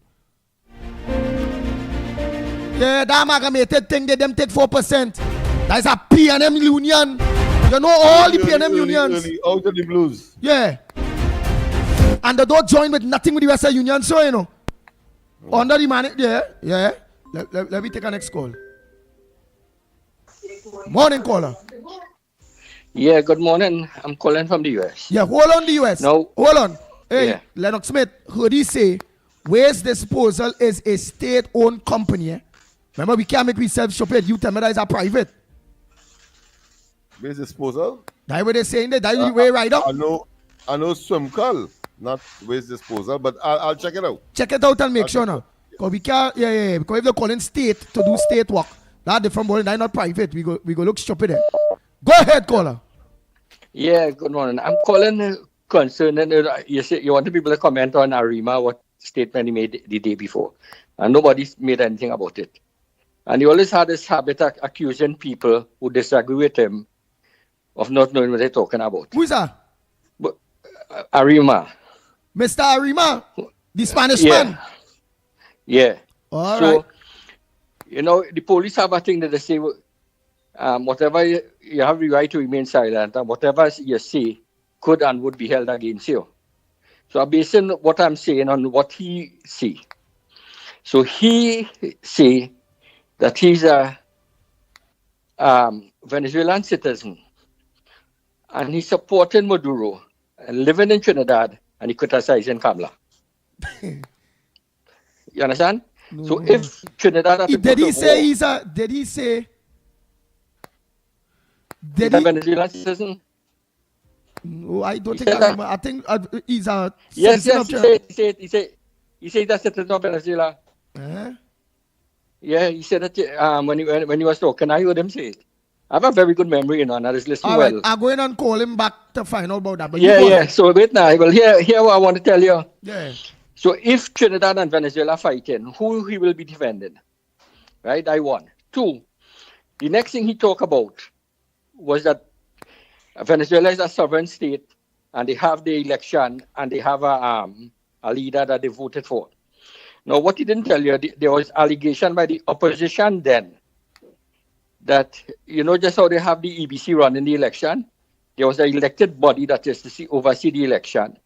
And he fired all of them who was elected and replaced them by selected people that he put in to secure his election. Right? And then remember, Arima was saying during the election, he was going about getting the Venezuelan to go in the embassy and vote for the election. I don't know if you remember that also. He had said that. He was encouraging people to go and vote for the election. But what I want to ask is, if them is a sovereign nation, they have a leader, he said the government is running good, why the people of Venezuela running all over the world and leaving the country? Why they abandoning the country? Why did they remain there? Because they have a leader and they have a good country. They voted in the election. Why they running? And why the ones who they want to deport from America, why they refusing to take them?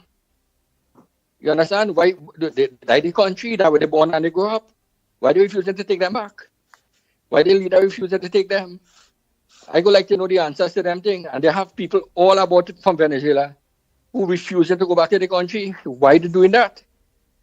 And I'm glad to hear that Kamala want to send them back. Because when I was in Trinidad and they come in, I was there when they was coming in. I was hearing the thing that they plan to do in Trinidad, where they wanted to align themselves with the Right, rich but people. how recent you heard Kamala Prasad says the Honorable Prime Minister said that she wanted to send them back? I know that was in the elections, but did you hear that recently here? No, I didn't hear it recently, I think, but I heard she said she wanted to send them back. And Yeah, that's in the elections. What she said she going to do, she just do it. All right, that is true. That is true too. Yeah, so that is why I am saying that I expect that she will start to send back some of them, because there's a lot of them who keep coming and going on. They just go back to the country for the welfare and come back in Trinidad. You know, that's why they had that boat movement back and forth. I don't know if you know that. The fishermen do the fishing again. You know, they started charging them to and from Venezuela to collect the money. They're making big money on that. You understand? You do the fishing again. And next thing I want to tell you, but people talk about the Venezuelan thing. When I used to work CJOS, they had problem with the Guardia Nationals, the military army for the patrol on the water. You should run down the fishermen from Trinidad and shoot behind them and them kind of thing. We had plenty complaints in CJOS from the government. The government can tell you that. All right, well, thanks so much, Davey. Thanks so much to Trinidad Revolutionary Soldiers. They said today she's sending 200 to Venezuela. Right? Trinidad Revolutionary say, Andy, it's on today's Express, 200 Venezuelans to be deported. I saw that, Yeah, but so I don't like to quote the media until I could confirm it. Because when I was in Trinidad, what I used to do, remember when they bring in Patrick Chocolingo in the media? What I used to do, I used to cut out article and investigate myself to know what they reported was true, and I still just do that.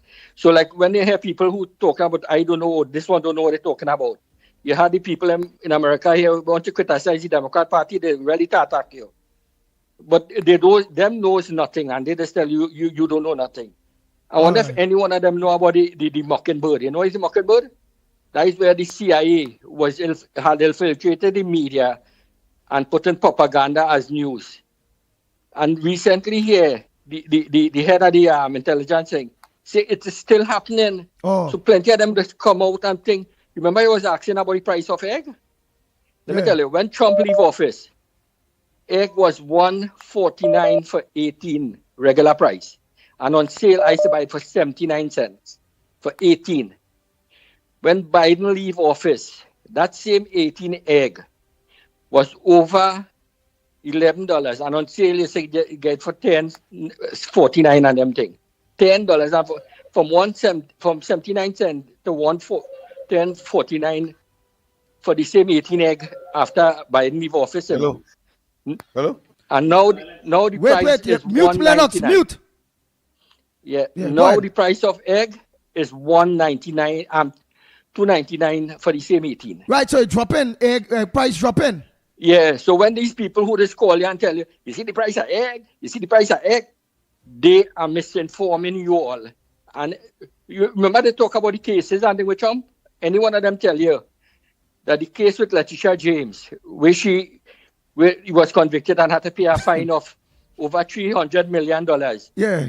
The appeal court overturned that ruling and that whole case. All right.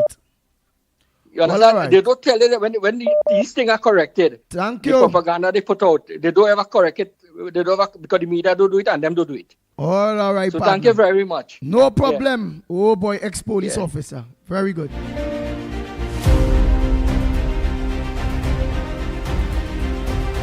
I hear laughing at some of those comments, and then people are saying, well, right, the Venice just riding on our backs. Right, so everybody say send them back. They say just school say Arima one of 200 to be deported.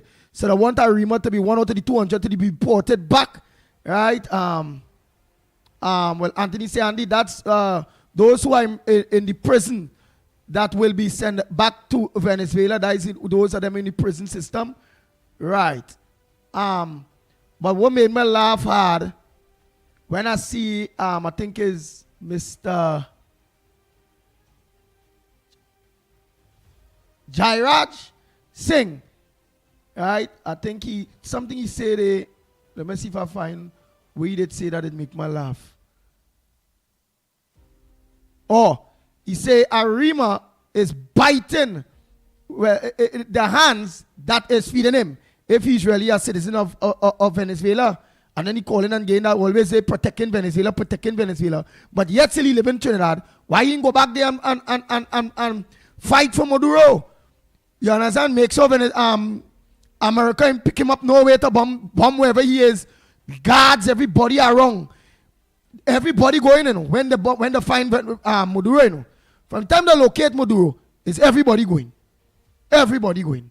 Right, let me take this call because I have someone I want to engage Lennox with. Go ahead. I find you kind of weary this morning. Go ahead, caller. Pleasant morning to the ground report, Andy Williams, the Pitbull. Yes. Good morning, Andy. Tabakit here. Tabakit, a pleasant good morning to you. Lennox Smith in the house too, man. Lennox Smith, my dear English brother Lennox, and to Mickie K. Now, Andy, since we're talking Venezuela, I think it's a good time for us to raise this. Now, I am supporting the Honorable Prime Minister and my political leader 100%. Let me put that out first. But she talking bigger, boy? Oh, God. Right. Lucky thing we had the support. Lucky thing we had the support America, you know. Yeah, we didn't have the support America there with that kind of talk. I'd have been frightened, you know. Oh, God. Right. And secondly, I also support sending back immigrants. But let me give my perspective now. Right, but watch before you give your perspective, I just want to add in one thing. I agree with sending back immigrants, but not only who in the jail. Send back all. Right. No, hold on. Let me correct you on that. And I would want to be quite honest with you. And I'm glad you pushed the envelope. So let's have this meticulous discussion. So as I told you before, I support the Prime Minister, send them back home. But Andy, let me face it. Trinidadians is the most laziest people. Let me start here. Look, the garbage truck that passing by me, Andy. The driver tell me try with all locals. He says some of them saying they can't take the scent and some of them are walking nowhere. While I agree to send them back, those who is in contravene with the law and you're not behaving and your paper is not straight, send you back home. Andy, you well aware you do business. It have certain areas you want to bring the local. They want to work at all. That's why you see these people taking up work all about, you know. Andy, they're very committed. When they're doing something, they do it. Yeah, but to be fair too, Mr. Tabakit, it's for small money. Money to pay the locals. You don't want to pay the locals the right money. But the Venezuelans will work for 150 a day and the small money. We go come to that. We come into that. Now, while I hear you, that is with small money. Let's face it, Andy. Based upon the business that you're doing, sometimes, and it's not all Venezuelan, they get smarter.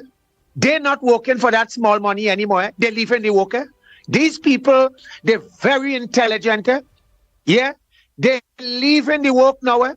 That is why you realize sometimes many of the, I wouldn't call them big grocery, used to see a set of them. They're leaving the work now. They're consulting with one another.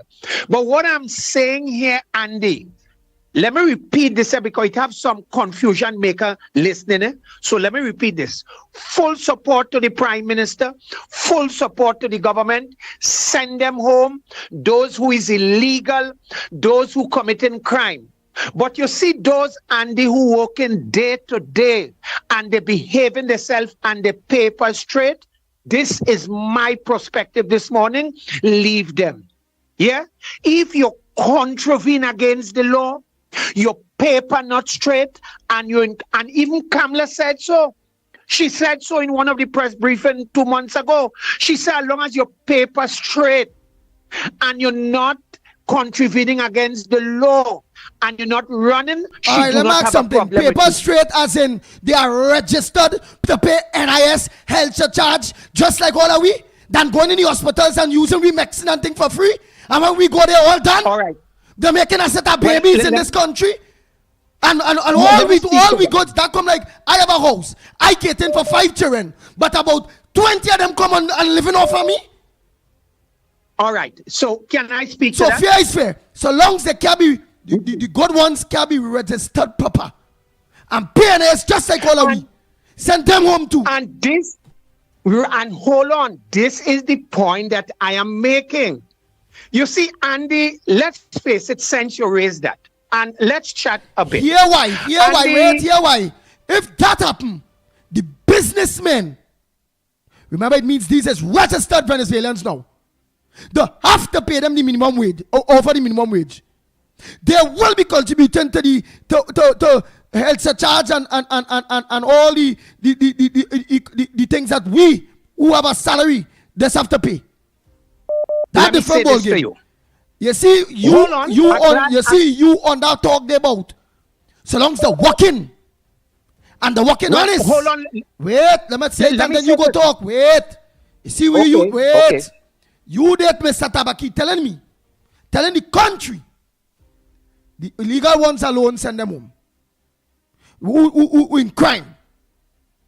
But the ones who walking with a garbage truck, groceries, bars, all over the place, making a setup, baby. We house cater for 1.4 million, but we are 1.6 million. A whole 200 people, 100,000 people more on we budget. And they're not contributing to the household. And you telling me... Can I counteract that statement?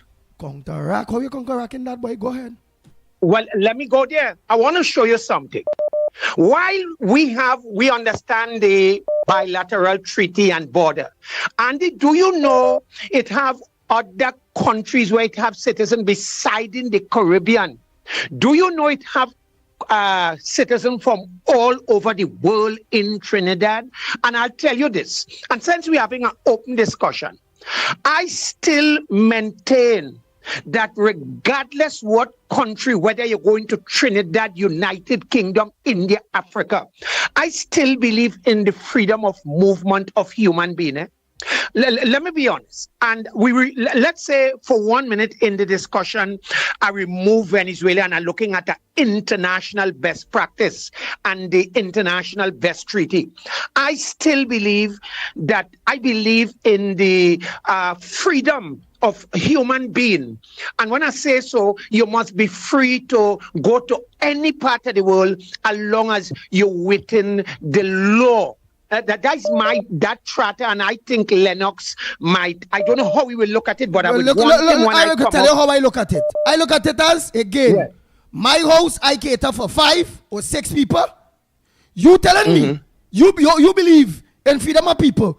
10 more people can just come in my house dress up and contributing and not contributing to the upliftment and maintenance of my house. Let me say this to you. Could you permit me, give me the mic for 1 minute, please? You there? You go ahead. You're asking the mic. You're asking the mic. Right. You go ahead. Do you know, let me say this, in regards to the Labor Industrial Act, do you know that they must pay the Venezuelan proper wages and they could go to the labor board? You could interview any labor officer from the Ministry of Labor and they'll tell you it is true. They can go to the labor board right now, any Venezuelan, and they can say that they are not getting the minimum wage. The Ministry of Labor will take action. There is a law for that.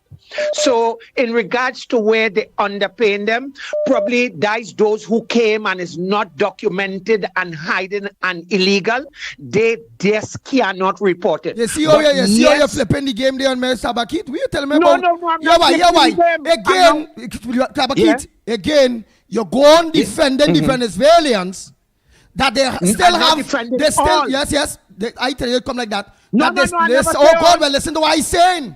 You can't disagree with what they say hearing what I'm saying. Okay, come on. It come like you're supporting the Venezuelan again because look, you're telling me now that them also have the opportunity as illegal immigrants without paying VAT and health surcharge, just like all of we, to go to our labor board to seek redress. Yes, that is wait. When we own people, we own people. When it comes to wickedness, with them employers and them, when we go to them labor board to get redress, we can get a free service again to them. That is a free service again to them.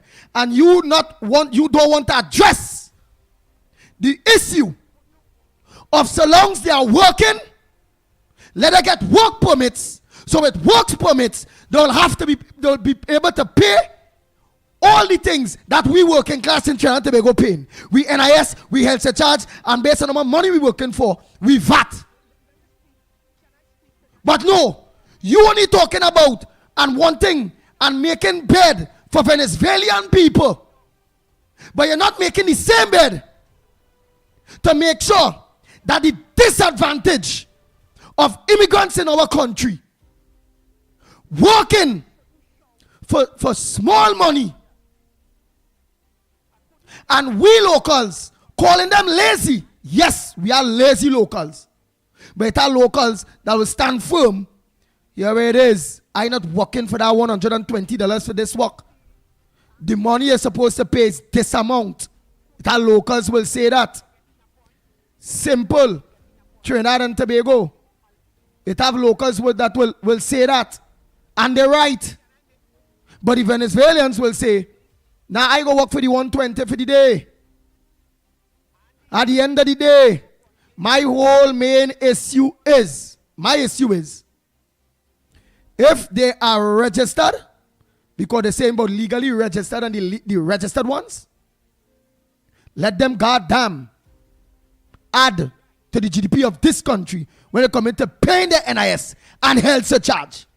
And the ones that are not registered, get them to hell out with country.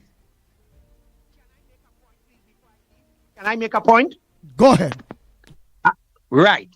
In regards to that work permit that you're talking about, let me let you know.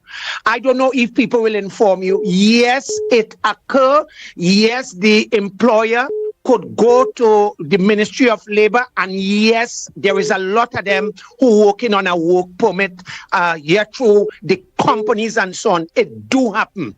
That is stupid talk. Bring the evidence. Are we saying it? Mr. Tabakit, bring the evidence. Hold on. You can listen to what I'm saying. Don't say that then. I don't know evidence. Yes, I could you say don't. All right, that is the fact. Bring the evidence. Could you allow me? Well, allow me, please. All right, let me hear. I'm begging you. Go ahead. Bring the evidence. I know. Right. I know you is the host of the program. So what? Tabakit, you telling me them two that on the garbage truck that picking up your garbage better than the locals? That them are work permits. You telling me them are work permits? But you don't want me to speak. If you allow me to speak, you will yes, see where I'm going with this. Yes or no? Do you know that for sure that them have work permits? I don't know of that particular contract. Don't tell me that have work permits. Don't tell me that have work permits. You're badgering me. You're badgering me. If you give me the opportunity to speak in fairness, go ahead in you fairness. allow me, please? Go ahead in fairness. Go ahead in fairness. Right. What I'm saying to you, there is a lot of foreigners, including Spanish, that I know people who have company. Don't change the game. The game is the Venezuelans right now. Don't tell me about the other people and them. Them not here no 200,000. All right. They come like one or two come in my house. Hello. Go ahead. Hello. I know of Spanish people who working for companies where the boss, the companies will apply to the Ministry of Labor. They will apply for temporary work permit. Before it ends, they go back and renew it. Yes, it's happening. I'm sticking to my guns here. It's happening. I'm not just saying this to hear my voice or to try to overpower you in conversation. No. I'm speaking with the letter of the law. I am the kind of person calling. I'm not calling just to hear myself here. When I come here, I'm factual. Yes, via the Ministry of Labor, there is a lot of companies, they go to the Ministry of Labor and they get work permit, and it's either they get an extension or they didn't get it. Yes, it's here. Yeah, so I don't want to spend too much time, but I would like Lennox, Andy, when I come off, if he would weigh in, I would be thankful. I thank you for engaging me, Mr. Pitbull. I thank you. Bang, bang, bang, bang, bang, bang, bang, bang. Which one of them bar workers and them Venezuelan bar workers and them getting them hard work permit? Huh? All over the country. Which one of them Venezuelan workers, man or woman that working in the groceries and them hard work permit? Tell me. Which one of them that them dental offices and them hiring? No. Hiring Venezuelan dentists that is not registered to work in Trinidad. Eh? How work permit?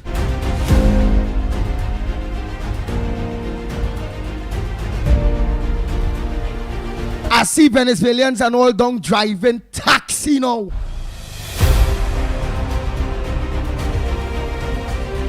I see Venezuelans driving big trucks, backhoes, excavators.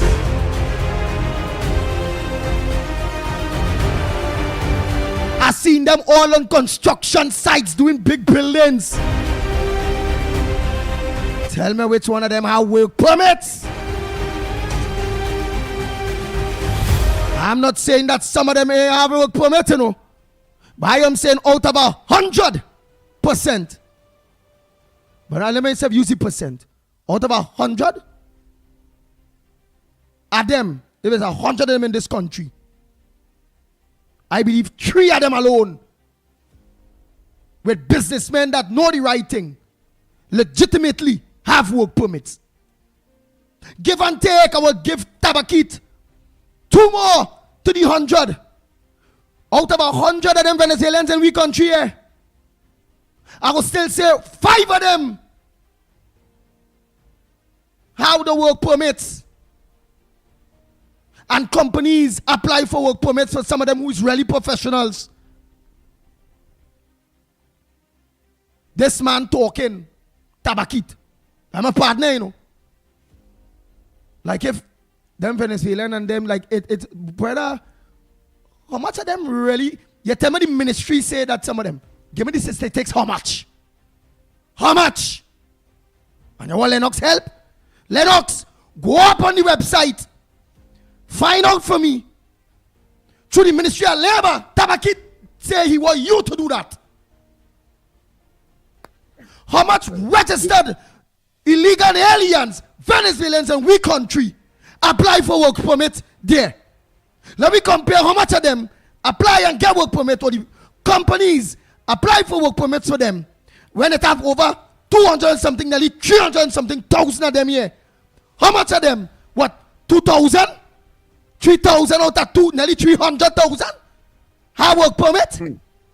Check the statistics, Lennox Smith. You have to check two databases, the Ministry of Labor and that of Immigration as well. And it have Venezuelans here operating business too. And hiring Venezuelans. I always had a problem with the Chinese and them opening grocery and they want to hire locals there. Because 2 garbage man come in and pick up Tabaki garbage better than the 2 locals who don't want to smell. That is people's choice. Through the corporations, all you know how much the contractor they charge for a garbage collector, one of the men who they pick up. All kind of 800 and something, $900 for one a day. You know how much they pay them a day? That is just like security work. The company, they charge the companies. For a fireman, a fire officer might be about 200 an hour or 100 an hour. But again, the firearm officer in the security company, at $30. And the company makes $70. Some of them companies, security firms, charging for a farm officer per hour $150. But getting that fireman 40 hour one thing. Laborers, the normal Batu officers, them company charging the company because they put down how much they paying the worker, in the contracts. But outside of that, they paying the worker less. It's the same thing that's going on for offshore, where they be Halliburton, this one, that one, and I know what I'm telling all you. And it's the same thing for them garbage trucks and them. They're putting the corporation. They're paying the driver $2,000 a day for driving the truck. But only giving the driver $500 for the day. Or $300 a day. They're doing the same thing for the loaders. So when them two Venezuelans working for $200 a day, 2 and 2, 400. But in real, them charging about $800 to $900 for one of them each a day. And when the locals saying, yeah, where it is, all them paying HL charge because that is no permanent work where them people and them garbage companies paying these fellas and them make sure they have a proper health policy or health insurance and those kind of thing, knowing that these people picking up all them nasty thing, and if they get choked, blood can meet blood, they can get sick bad. Those loaders supposed to be paid well and have a good package. They don't do that. And locals knows that.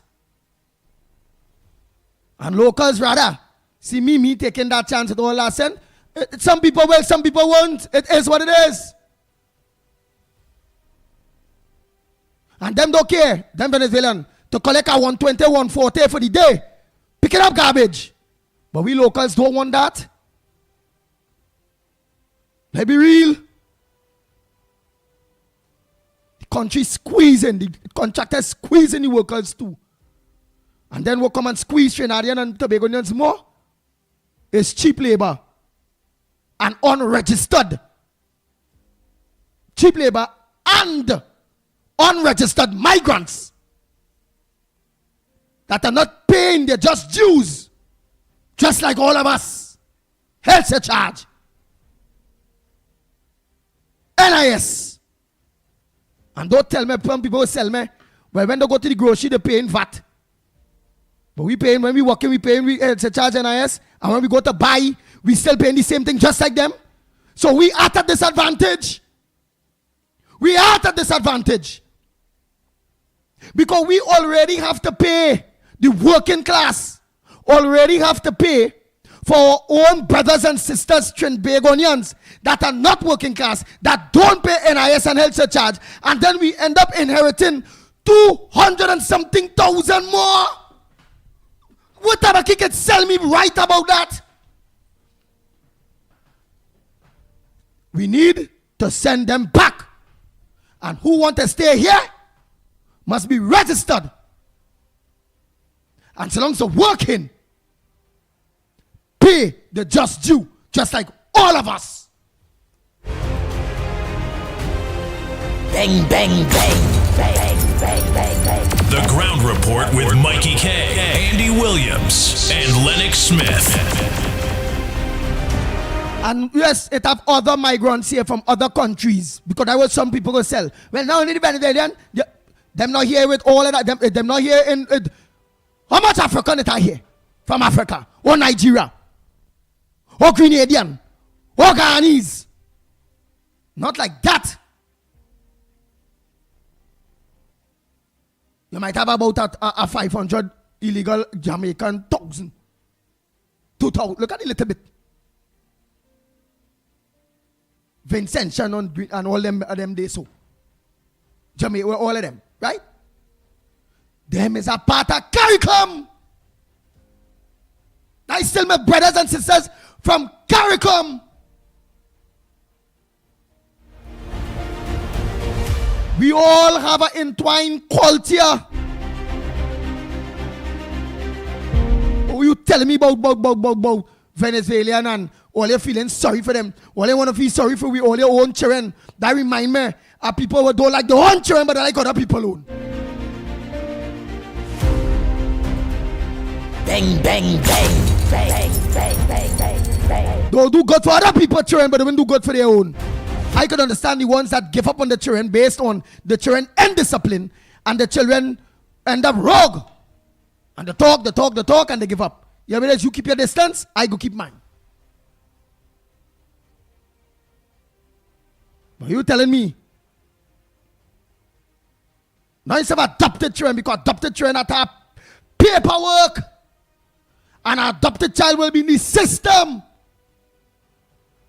You telling me I must feel sorry for Venezuelans that taking all my people work, all in the groceries, all on construction site, all in the bars. Eh? They even taken away my women, my Chinbagonian women and them husbands, man.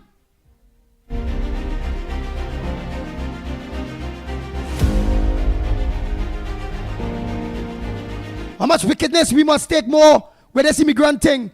They're going, they're mashing up our homes, our families. And then all they go say, well, the morality is left for the man. Come on now, man. Everybody know. If it's an alcoholic, stay away from the bar. Because if you go by the bar, you might end up taking a drink. But if the country, where you go tell them, stay away from Trinidad today because every corner of them man and them, especially them Indian man, they look, they see a chichito. We call them a chichito, whatever you call them the name. Sinarita. All over. Have with women and them crying. And what they're offering? They can't cook, they can't clean, they don't see about the family, they don't do nothing. All they're offering is sex. Bang, bang, bang, bang, bang, bang, bang, bang, bang. Them chiquito, them only offering sex. Dress up nice. Tight pants. Coca-Cola shape. And them stupid Trinidad man that dribbling. But we encourage it. We country where we are all of them here so free. Send them back. Now go be rehab for some of we men and them only going with them chiquitos and them. So they won't be on a corner when the man, because the man had to go out and walk still. With alcohol at least, you know, they could stay away from the bar. With smoking ganja or cocaine and them thing, they don't stay away from the block. Don't go by the drug man. Gotta walk tight. But with them Venezuelan, how do they stay away? You look left, you see them. You look right, you see them. You look up, you see them. You look down, you see them. You look in the sky, you see them. Jupiter, Mars, Neptune, all over the place. These people is in the east, in the west, in north, south, central, in Tobago, all over this. Bang, bang, bang, bang, bang, bang, bang, bang, bang.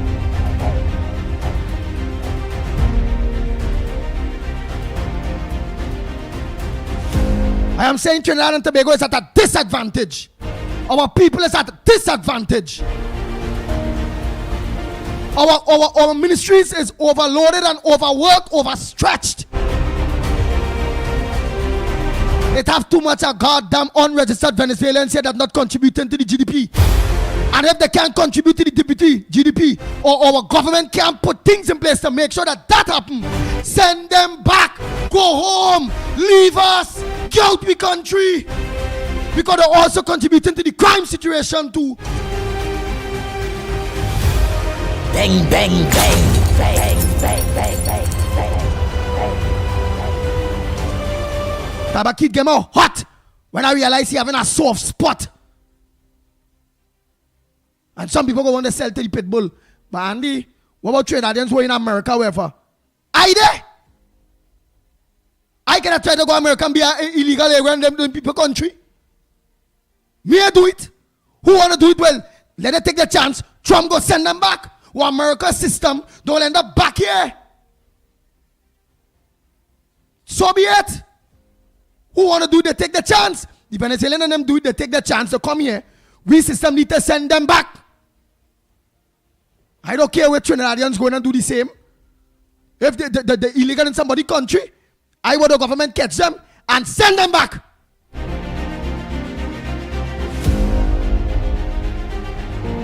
Because what don't work for me, I work for nobody.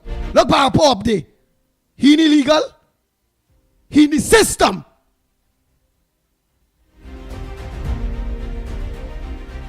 He had to pay just dues like everybody, all the Americans. And who across there that not in the system and they illegal? Well, them have to play duck, weave, jam, and wine. Because when you get catch, it's deportation. And it should be the same thing in Trinidad and Tobago. Simple. I'm not feeling sorry for this burden on our country, Trinidad and Tobago. That the Venezuelans is a burden on our state resources. We tell them about. And who make baby? Them is Trinidad and Tobagoan citizens. Register yourselves. Get in the system. Or get the hell out of the country. Bang, bang, bang. Bang, bang, bang, bang, bang, bang. The Ground Report with Mickie K, Andy Williams, and Lennox Smith. I must dance at home before I dance abroad. I must stand up for my people before I stand up for others. I'm a patriot. Bang, bang, bang. Bang, bang, bang, bang, bang, bang. Morning, caller. Where are you calling from? What's your contribution on the Ground Report this morning? Morning, Andy. Morning, Lennox. You know me, I miss a contribution. So here it is now, Andy. I agree with all what you are saying, right? But who is to blame for all these illegal immigrants right now in the country? Rowley and them. Rowley and them. Right. They used to blame for that, right? We have a new police commissioner. We have a new government. There is a SOE going on right now.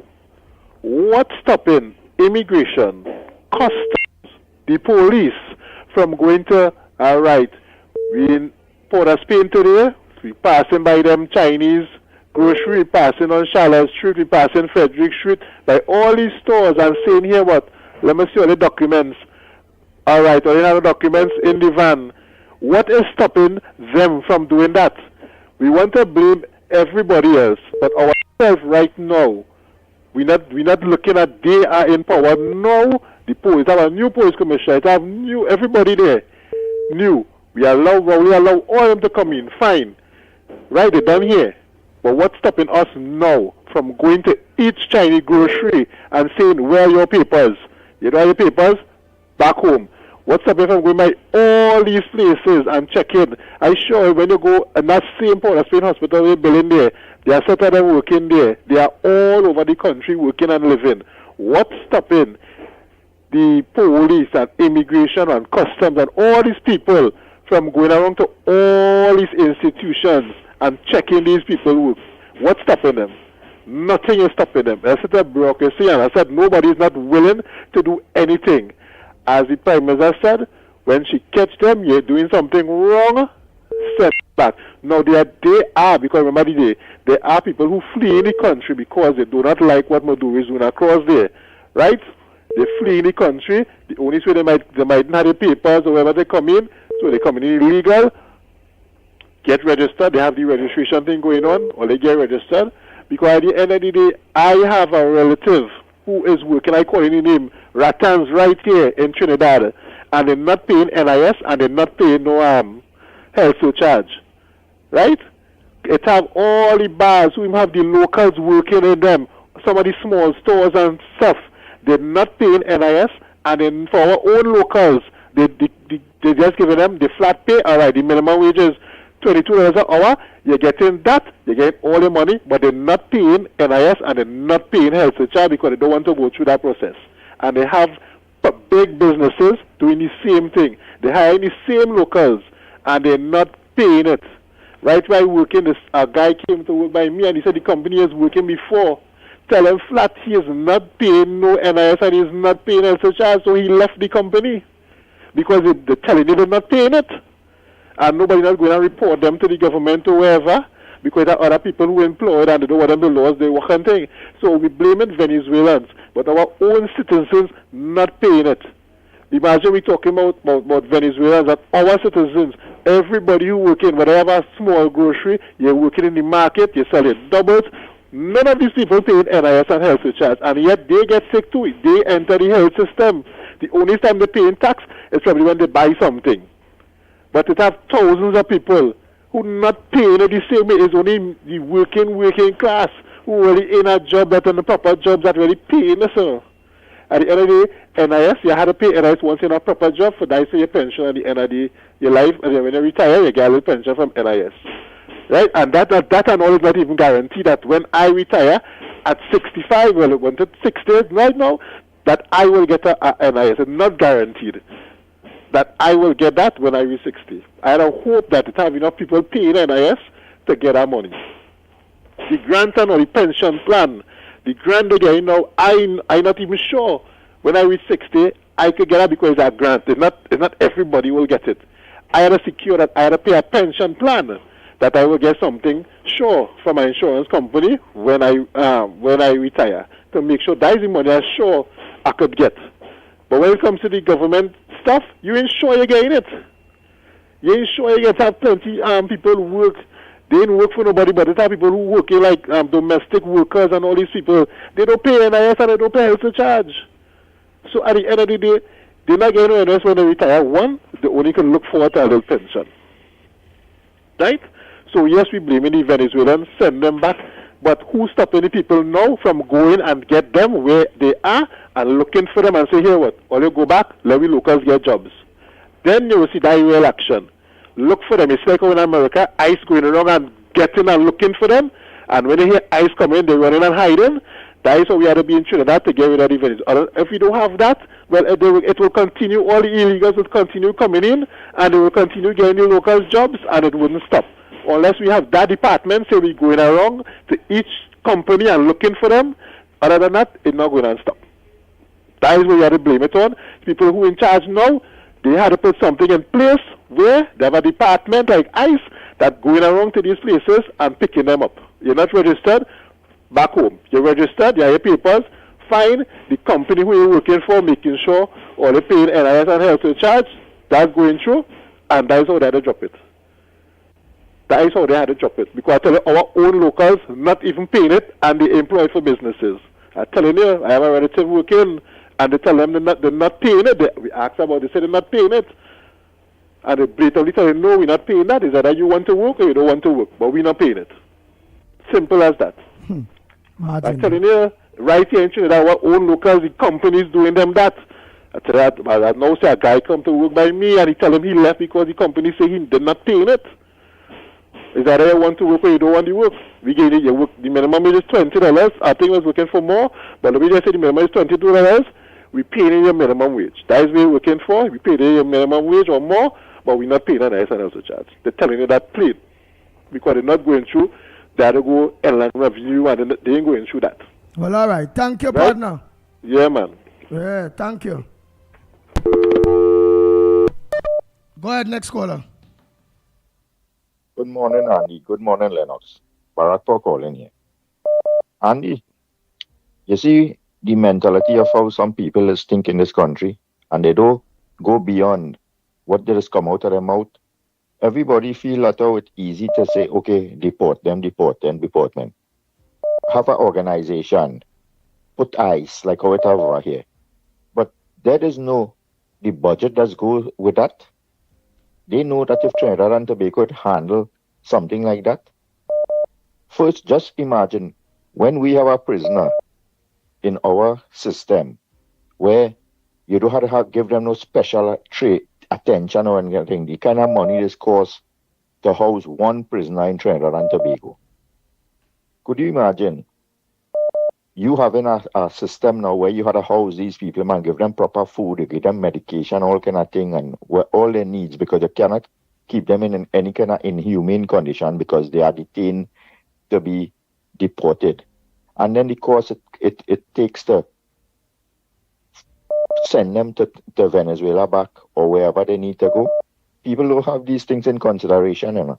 You're talking about thousands and thousands of people in this country where you would have to carry out. You know how much money it costs in America to do that operation with ICE and thing? It's billions of dollars it costs in America to conduct this operation. You know? But in the long run, it benefiting them with the illegal people. And let me tell you something. People don't understand this in Trinidad and Tobago. From the time you're born as a citizen in Trinidad and Tobago, you have contributed to the system because you ain't sitting in a corner and air buying clothes and air eating and air going to school and doing everything that you're supposed to do as a citizen. So even if you didn't physically pay taxes, look, for instance, a housewife. A housewife don't pay tax, but everything a housewife does contribute to the society. When she sends her husband to make grocery in the home, he had to spend the 12% the VAT the government does get on that. The electricity bills that she uses in her home, that is money you'll be paying. All the utilities that she does. So somebody could say, well, okay, a housewife didn't deserve a pension when she reached 65. But every single day that lady functioned in that home, she contributed to Trinidad and Tobago. And people, that was saying it's easy for people to open them out and talk a set of rubbish. And they don't put into perspective what it is really going on. When somebody put the garbage in a bin, secure it and put it out at the road for the garbage people to collect it, you contribute. When an illegal person comes in Trinidad and Tobago and they eat a KFC and they throw it side the road, they care what they do. They invade people's place and they taken away from the system. That is the difference. They just come now just to survive on whatever means they have possible. So they don't have no respect for anything in your country. Look all them Venezuela, no mind them. People is quarrel about and complain about the healthcare system. All of them, every one of them, the majority, like about 90% of them already have 2 children in Trinidad and Tobago. You walking in any health institution on a daily basis and you see how much of them there's been inside there. You feel them contribute anything to that? They just using that, you know how much it is cost to deliver a baby in a healthcare institution, and they get that free. People don't understand the destructive nature of illegal migrants into in a country. You know? Look, Chinese people, nobody don't talk about them. They don't contribute nothing to our society. If an Indian or African person dead, and you walking down the road, you might see a wake, you might walk in and get a coffee and 2 cricks and a little bit of butter or some kind of thing. You ever see a Chinese wake anyway? You ever see a Chinese bury in the cemetery self? You ever see a Chinese putting gas in a gas station? You ever see a Chinese buying doubles? And every single cent that they make in Trinidad and Tobago just be converted to US money and be shipping out of the country. So, no matter what people say, or how you want to class it or any kind of thing like that, once you do the right thing and follow the right plan, look, I am in America here. The first pay I get, I say, better Trump take my salary and give me the taxes. You understand? But I know that every single thing here that you're doing, you could get it easy. I come up here, I get my driver's permit and license and thing within 2 days. I get a job, living comfortable and sending my daughter to school and all these kind of thing. Once you do the right thing, you have nothing to worry about. But if I was here illegal now, what I would have been doing is looking for some landscaping work with some other Mexican people, doing something odd and hiding through the system and hoping that I don't get catch in any kind of nonsense and thing. And that is what people don't try to understand. The difference with coming into our country and doing the right thing and all the opportunities are available for you. Same thing in Trinidad and Tobago. All the opportunities are available that it have there. Once you do the right thing, you come to Trinidad and Tobago, you apply to our agencies, you want to become a citizen, you're fitting in the system, and you function. You come in here $10, $15 staying in one little apartment, you care about nothing, your surroundings, you're working in the bars, you're doing all kind of contributing to all kind of illegal and illicit things, and then people feeling sorry for that. How much Venezuelan people already committed crime in this country already? Who you think we're paying for that? Huh? It's you and I we're paying for that. And don't feel that not because you're paying NIS or you're paying some kind of taxes. You are paying, contributing to Trinidad and Tobago, you know. Every citizen who is born in Trinidad and Tobago, some way or the other, have contributed to our growth and economy in Trinidad and Tobago. Thank you. So they're talking nonsense and all kind of thing and I always say, get rid of every single one of them. Start to clean up this place, because we only stand to lose in this country with all these illegal people that is in the country, rather than to gain. Come in, do the right thing, contribute to making Trinidad and Tobago a better place, and you'll have your peace. Look, let me tell you something. People talk about discrimination and things. I deal with all kind of people over here, and not one day I didn't see anybody show any sort of discrimination or any kind of racist kind of attitude towards me. I think people welcoming, once you know that how you're in a system and you have nothing to worry about, you do the right thing and you respect the order of the system that you're in. Correct. And let me tell you something.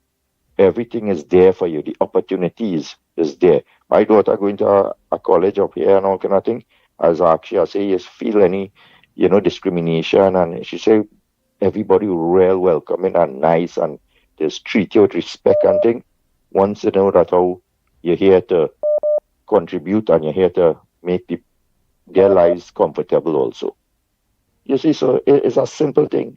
So anybody thinks, and let me tell you something, this issue with Venezuela and Trinidad and America and thing, people having this whole thing wrong, We don't have nothing to play with with what's going on with America and Venezuela, But everybody making it sound like our prime minister is supposed to be some head honcho in this thing to try to resist America.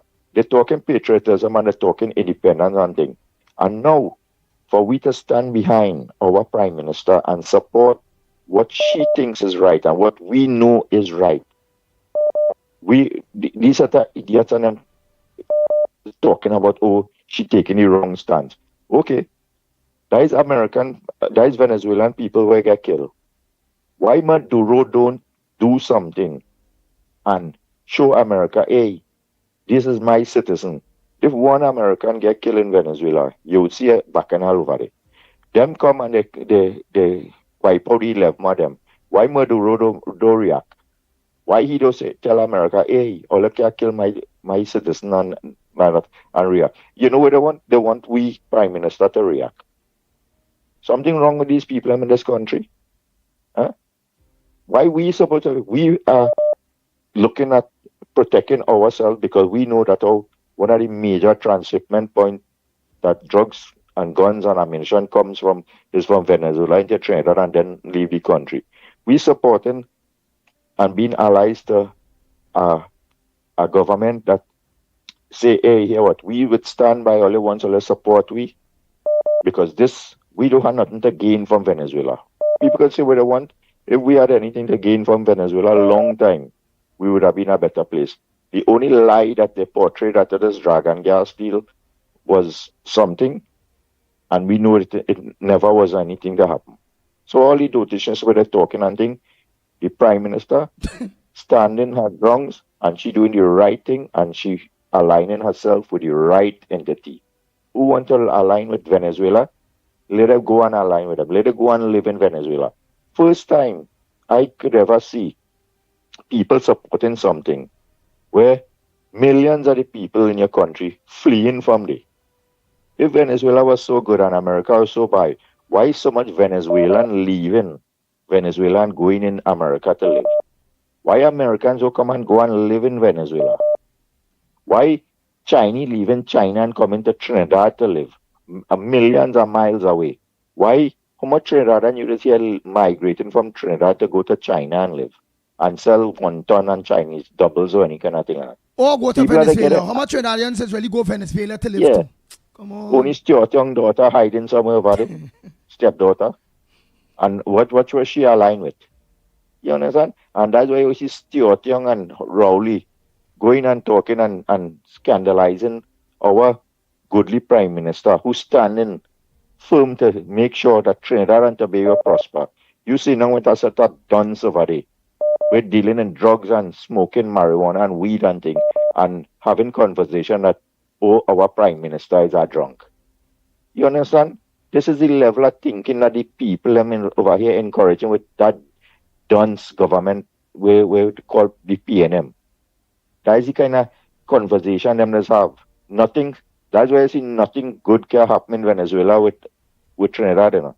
Because when you have people like Rowley and them going across and whining down low, you going to have diplomatic relationship and deal business with things, but you whining and drinking and maybe snorting cocaine and all kind of dotish this with them sort of narco traffickers and then having conversation that, oh, you see that lady there, she's a drunkard and she's a this and that. What kind of diplomacy? You ever hear Trump call and these world leaders refer to other people, world leaders, as drunk and geometry and them kind of dotishness? What kind of diplomacy? Look, all the wars and things that going on with Iran and Israel and Russia and Ukraine and things. You never hear they calling them drunk and prostitute and all kind of thing. That the kind of language PNM accustomed with people like Maduro and thing. Yeah, well said, Marpo. Time to rack up, partner. Yeah. Don't go start to cuss me. Okay, man. Yeah. I know Orlando will call and say egg price is $3 a crate over here. So don't worry. Have a good morning. I'll take care later. Yeah. All right, partner. Morning call away, calling from. What's the contribution on the ground report this morning? This is Jacob Martin inside Boyandi and the Professor Mickie K and Lennox. Good morning. I want to disagree with that last caller when he said China hasn't contributed to Trinidad. He's wrong. Look at what we almost had a Chinese Prime Minister. That is, we had a Chinese Prime Minister for 1 month. We call that a 10 days Prime Minister. But you ever hear about the father of the nation? The legacy of Eric William? He had 2 Chinese wives, so how they contribute anything? More importantly, Chinese, to some extent, has contributed, but don't come and say that. The PNM benefited from the Chinese, that's why they support them. The other thing is, too, Venezuelan coming up, and the caller was right, abusing our healthcare system at the expense of citizens. They have also taken a lot of the jobs that the CPEP workers could have access now. So, and the other thing, they're not paying NIS, and that putting a real strain on our system. The other thing I want to talk about, you ever hear about the Fisherman and Friends and the leader of that organization? I hear he bumping the gum. I wonder why he bumping the gum. I think he's one of the main man for the North Coast. And we hear that boat, what they say was a go-fast boat, coming regularly to that show. What happened? Trying to deflect from attention or what? And that boat is go carnage. So don't tell us you clapping back and you want to tell the Prime Minister you disagree with how on dealing with Venezuela. Apparently it's interfering with your business, man. And we know what our business is. Anytime you have a go-fast boat, say, catching fish and fishing and things, the only fish a go-fast boats can catch is flying fish. And the other things, you're putting in the fish to bring across. No, let me get to my substantial contribution. Fixing the TTPS. I've seen that Inspector Hernandez, the head of the sort who they charge, and the case was dismissed, is now, I think, a superintendent, and he's stationed in Chaguanas. And I want to know what the police is doing to resolve that issue. In his court case, he said that he believed, or it is alleged, that certain officers charged him because he applied for the DCP position. And that is alarming, that the whole police system with respect to promotion is partisan and Balizid-use tendency. So I would like the Police Service Commission, which I want to be removed forthwith, and I don't know why the president continue to spew the gospel of the PNM. They're not working. They have the Commissioner of Police anti. I want them to initiate an investigation to what ASP or Superintendent Hernandez said in the court. Who are those persons who charged him to basically prevent him from being getting promoted, or basically screening him for promotion? If you have those officers, senior officers, who did that to him, imagine what kind of cesspit, I use it in quote, the current TTPS basically is. So true. And we have to the COP, Guevara, the current one, who, from my vantage, is bringing some confidence I have in the police, because he has gone over the kidnappers. He has given them counterplan. He has gone after errant police officers. A lot of them charged recently. The current Police Service Commission has to help him to investigate all the errant police officers, including something in 2015, the day of policing, and all those police who participated in that activity. And we want them to include politicians too. Everybody, we want to. I am nothing. If this country has to be brought back on a good keel, everyone, both sides of the coin, everybody has to be investigated if they do wrongdoing. We have to start respecting, and I want to give him kudos for visiting all those schools who would have police officers in them. Thank you very much. Next caller, short and sweet. Go ahead, caller. I'll take some calls. Yes. Hello. Go ahead. Hello, you can hear me? Yeah. Yeah. Over the years, it had all kind of different types of immigrants. And when they come inside this country, they understand that they were immigrants and they respected the rules, they respected the laws. They used to do little odds and end job, and they used to live quiet and peaceful, right? These Venezuelans here, they are very bold-faced, and they don't even understand how bold-faced they are. They even have the people talking on social media about benefits that them find them should be having, like the Trinidadians and them. Example, Cuban boy. About 2 days ago, he make up a video talking about how his daughter is a Trini and his daughter getting to go to school. Okay, but you have a son who is a Venezuelan and can't go to school, right? Partner, send your child to a private school and done. Talking about his 9 years, the child and go to school. If it was we Trinidadians doing that, right, they'd have done send child services.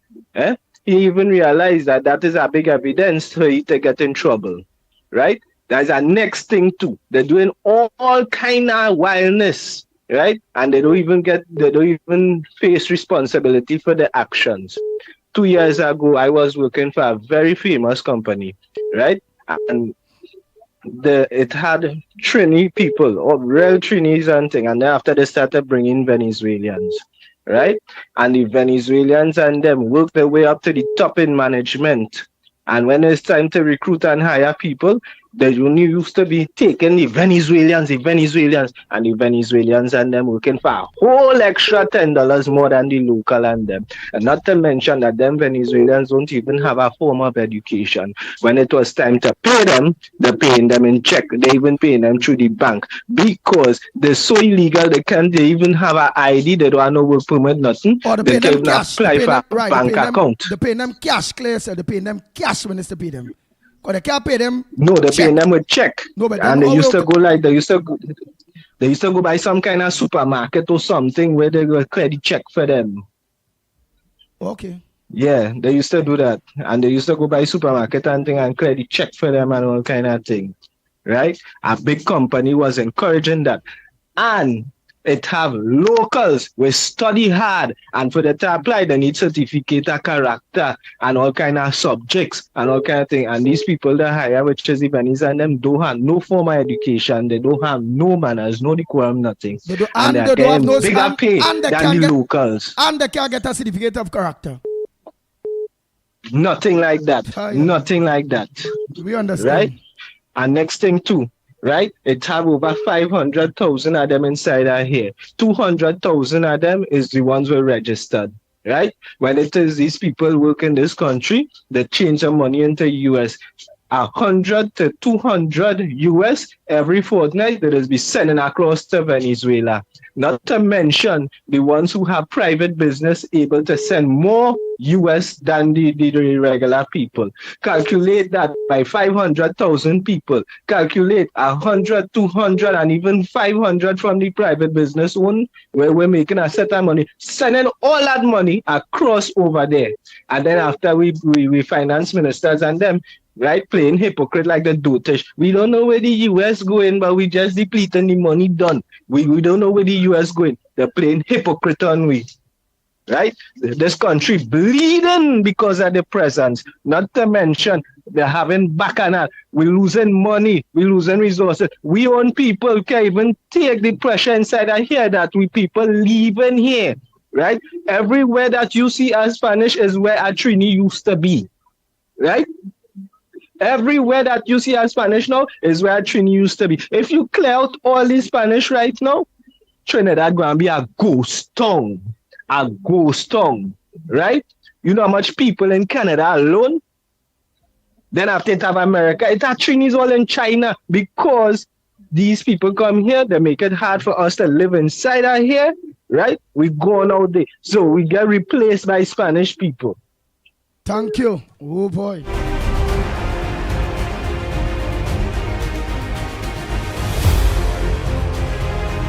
Morning, caller. Go ahead. Go ahead, caller. Morning to you. Pleasant morning again. Andy William, the Pitbull and the Ground Report, and Lennox. Tabakit back. Go ahead, Tabakit. Thank you very much. Now, with the discussion is something I realize we unearthed here this morning. And I would ask your good self and Lennox to get an interview with the Ministry of Labor. And I'll tell you why. Do you know the Ministry of Labor, the fields officer? Do you know they're supposed to be going in to these companies and grocery and business places and where these people is working and check to see if these people have work permit? So what it tells us here this morning, the Ministry of Labor is not doing its work. And the mandate and the function of the Ministry of Labor, Andy and Lennox, anywhere they see these immigrants, regardless to which country, do you know by law, they're supposed to go in there and demand the books to see that they have the work permit. And I am now asking your good self and Lennox to make contact with the Ministry of Labor, with its field officer, and you will now have to interview them and ask them what have been happening. And this is truth. Or better yet, if you get the goodly minister or somebody, they have to now answer Trinidad why this have been allowed to fester. You with me, Mr. Journalist? Yeah. Go ahead, Tabakit. Yes, I am saying, can you just let me speak to Lennox for 1 minute, please, if you wish? Lennox is not in. He's not there. It's just I here. So you go ahead.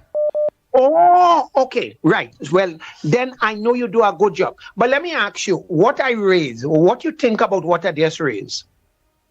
What you just raised there is very, very good. The government had to do it work as soon as possible in cleaning up Trinidad and Tobago with these Venezuelans and them who registered and paying money registered.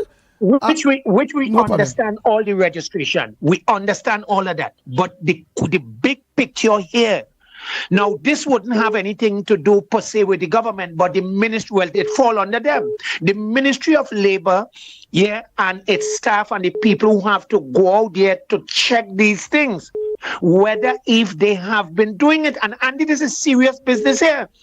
You talking about people working all about, they've been exploited. Anywhere there is a business and these people is working, the Ministry of Labor do not have to wait for I or you or anybody to make a complaint. They ought to go in there and demand the books and find out, hey, I see you have ex-foreigner working by you. Are these people registered? Do they have a work permit? And I would ask you, Andy, I don't know if when you would do it, if it's this week coming, because since this raise and the government is now sending back Venezuelan migrants, and you is saying send them home, and you're saying, well, okay, ensure that they get a work permit.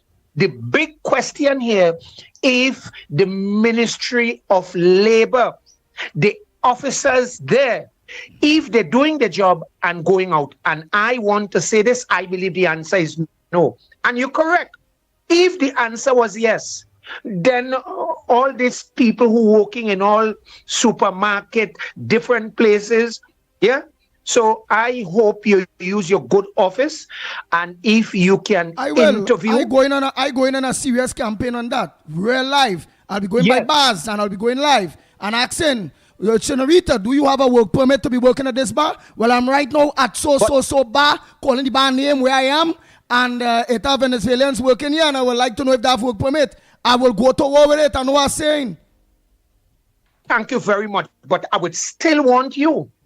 I would want you to interview the Ministry of Labor and ask them if they have been going to companies, if they have been going to bars, and if they say no, well, hear what I would say publicly.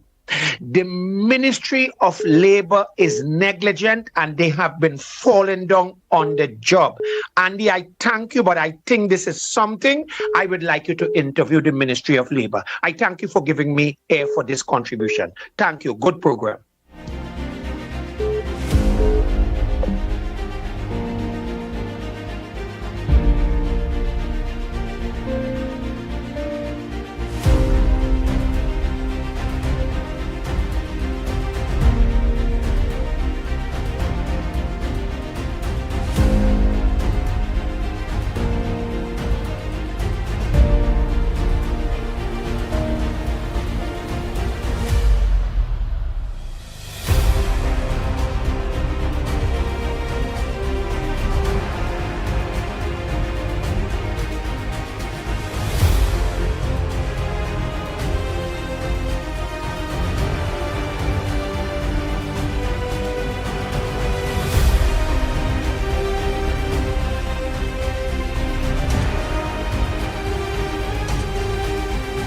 The Ground Report with Mickie K, Andy Williams, and Lennox Smith. Bang, bang, bang, bang, bang, bang, bang, bang, bang.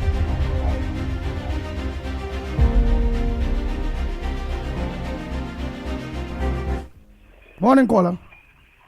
Good morning, sir. I want to talk something about the health. I hear a gentleman say how long his aunt had to wait in the Sangre Grande hospital. But the thing is that is certain out yet. It's only 4 months these people is there.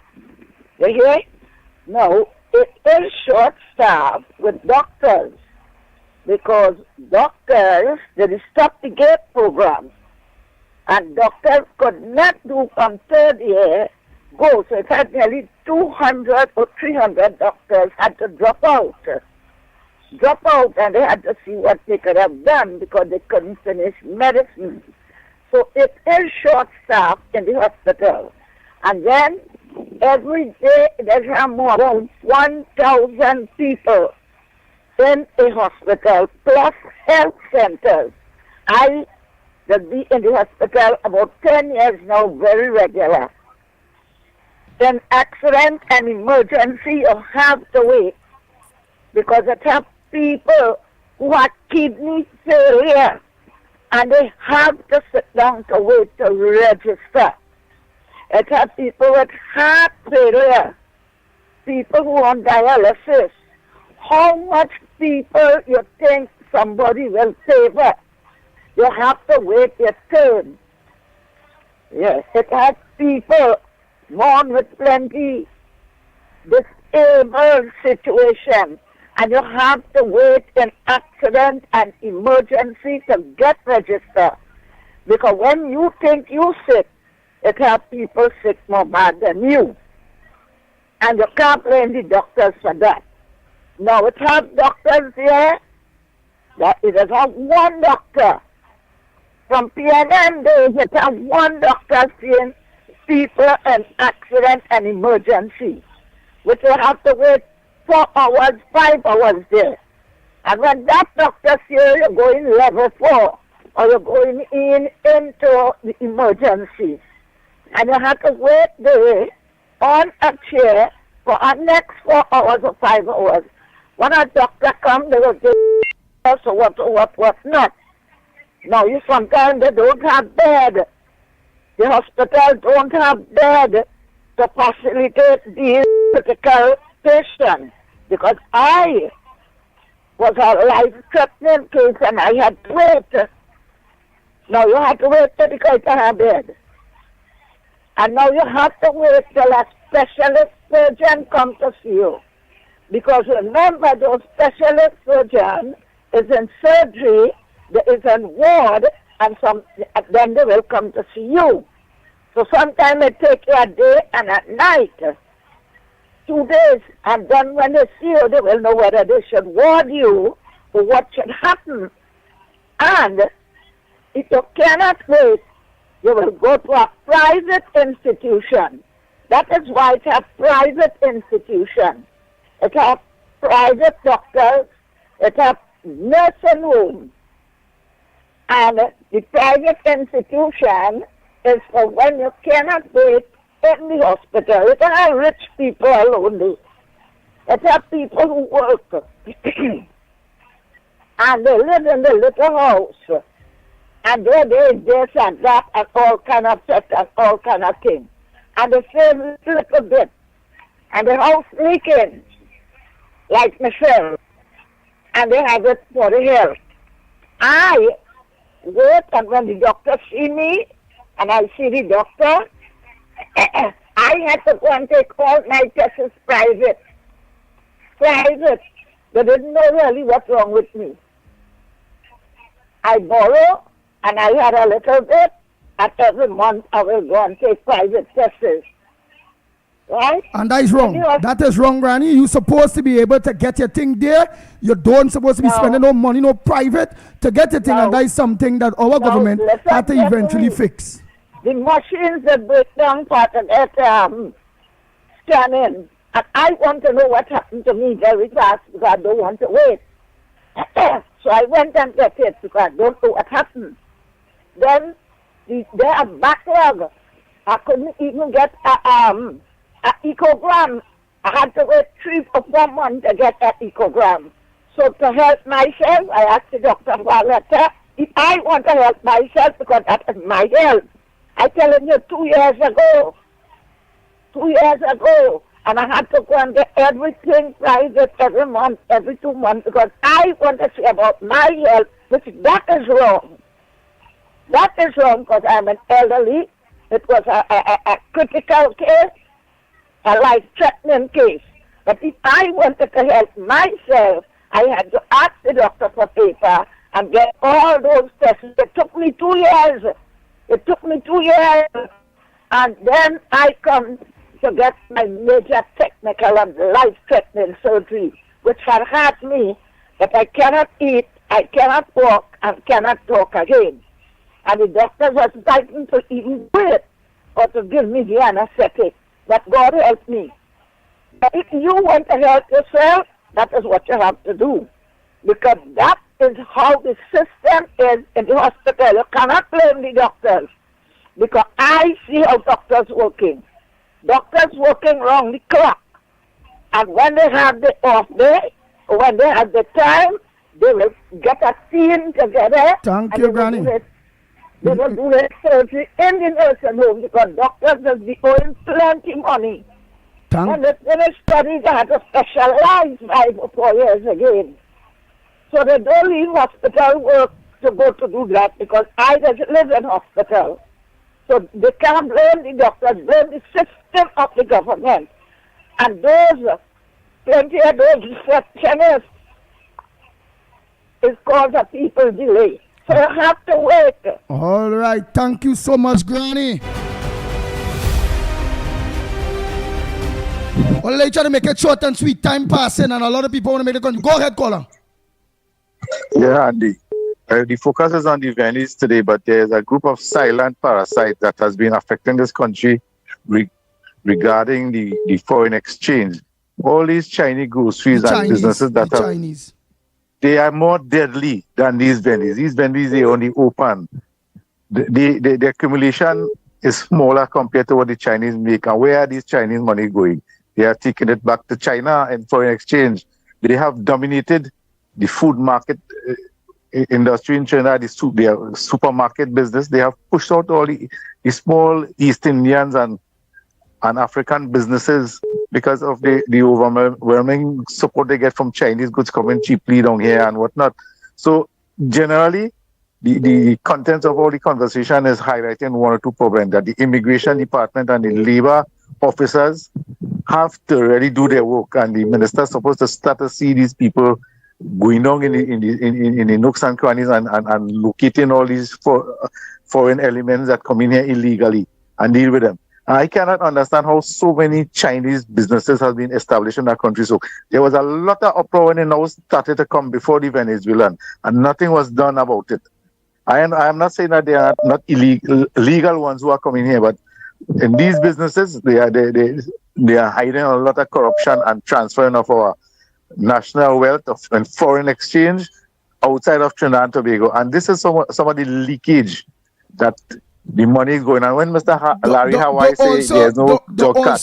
They also control the way in this country now, the way. Play away, lotto machines, all these kind of things.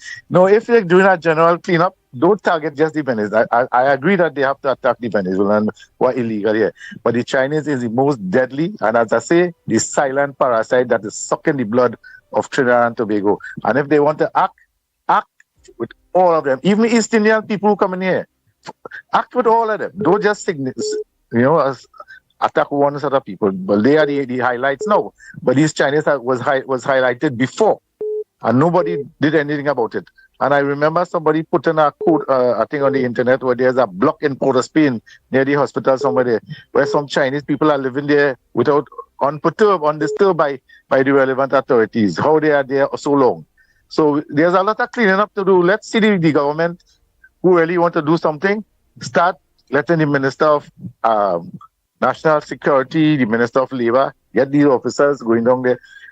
You just, as somebody said, you just go in the villages and you will see how much illegal is in the place. How they come in here, how they going back, and how they going back and coming all the time. It's very curious. And a lot is left to be done. And we want to see some action. Thank you, Andy. Thank you very much. Morning, caller. Caller, morning. Next caller, you ain't answering. Oh boy, time check. Wow, time really running. 15 minutes still. I see Mr. Ramnarayan was trying to call. Mr. Tabakiti done get through. Right? So let's sorry. Tell people who will be able to get through with it. Tell people who ain't getting through. Right? Because it's only one call at a time anyhow, okay? Go ahead, caller, morning. Yeah, Andy, morning. Now, Andy, what I'll start to say with that caller, that last caller there. How much Chinese are here in crime? How much Chinese are here in crime? You say the Venezuelans in crime. Chinese being robbed. You understand? And being taken advantage of. How much Chinese in crime as Venezuelans? And the Venezuelans now come here. The Chinese here for how many years? Thank you very much, Andy. No, but before you go, I agree with you. I agree with you on that grounds. How much Chinese in crime? But the issue is not whether in crime or not. Some says I'm illegal alien and you're not contributing and you're not registered. You tell me all them Chinese registered? Eh? We want them registered or out. Get out we country. When we say registered, that a work permit. Where they're contributing to NIS, to charge and everything just like us. Be registered. I don't. Better plenty in unregistered Indian people here too from India. And them don't be in crime. So but if they're unregistered, let them Indian from India go back too. Let the Jamaicans go back too. The Ghanaians, everybody. Registered. So what? I must go in up be an illegal immigrant. Unregistered in a country. And because I behave and I can stay. Well, let me come home by you. Let me come and live with you. I want to come and live in your house. I'm just trying to be, let me say it, I'm just trying to be a devil advocate now. Right? I'm just trying to be a devil advocate. And you have a nice wife. Real nice wife. Allow me to live by you. I go behave myself, boy. Watch me. I go cut your yard. I go clean your drains. I go paint your house. Watch me. I go well behave myself home in your house.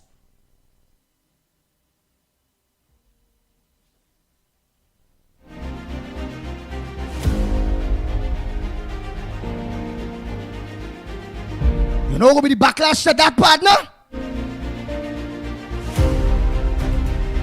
I'd rather read and spell for you.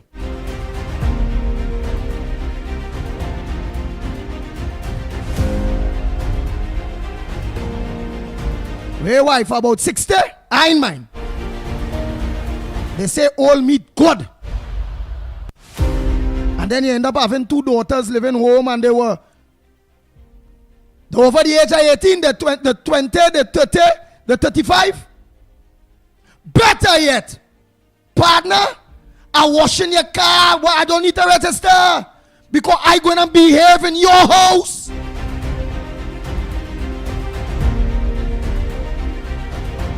Bang, bang, bang, bang. The Ground Report with Mickie K, Andy Williams, and Lennox Smith. I'm with no disrespect here. I just throw out that because all I hear me say, I'm going to be a devil's advocate. Just to tickle him a little bit. Because he trying to sell to us that so long as an immigrant, an illegal immigrant, not in crime or behaving themselves, it's all right for it to stay. Well, then I'm ask you, if all the Venezuelans themselves behave themselves, they can stay? The issue is not the crime scenes alone with me, boy. The issue is if my household are being provided for 5-6 people in my house, my budget is to deal with 5-6 people in my house. How the hell I could have 20 more? What will that do to my budget? How much in my trend gonna get leave out? Who are the pick and choose with when it comes to paying for school or paying for medicine or sending to school because I to pay for transport, that travel? Partner, immigrants and illegal migrants is a burden on a country's system, partner. Worse yet, with them being unregistered, whether it be the Chinese and all. and don't have a work permit, meaning they're not contributing back. Come like we mining them for free. Come like we sacrificing, we own for them. And then some other argument go be, well, the renting, so the renting people getting rent. Well, but Trinidad and Tobago is renting too. Well, when they go in the grocery, then they start to pay NIS. But Trinidad and Tobago, they start to go to the grocery and pay NIS too. So what I tell them about? Right is right and wrong is wrong. Stop it! The Ground Report with Mikey K, Andy Williams, and Lennox Smith. Bang, bang, bang, bang, bang, bang, bang. What the working class Trinidad and Tobagonians have to do, that them not doing. The working class have to pay NIS and health surcharge and contribute to the GDP of this country. Not by buying groceries or going to the hardware. We're talking the working. Pay the dues. Bang, bang, bang, bang, bang, bang, bang, bang, bang.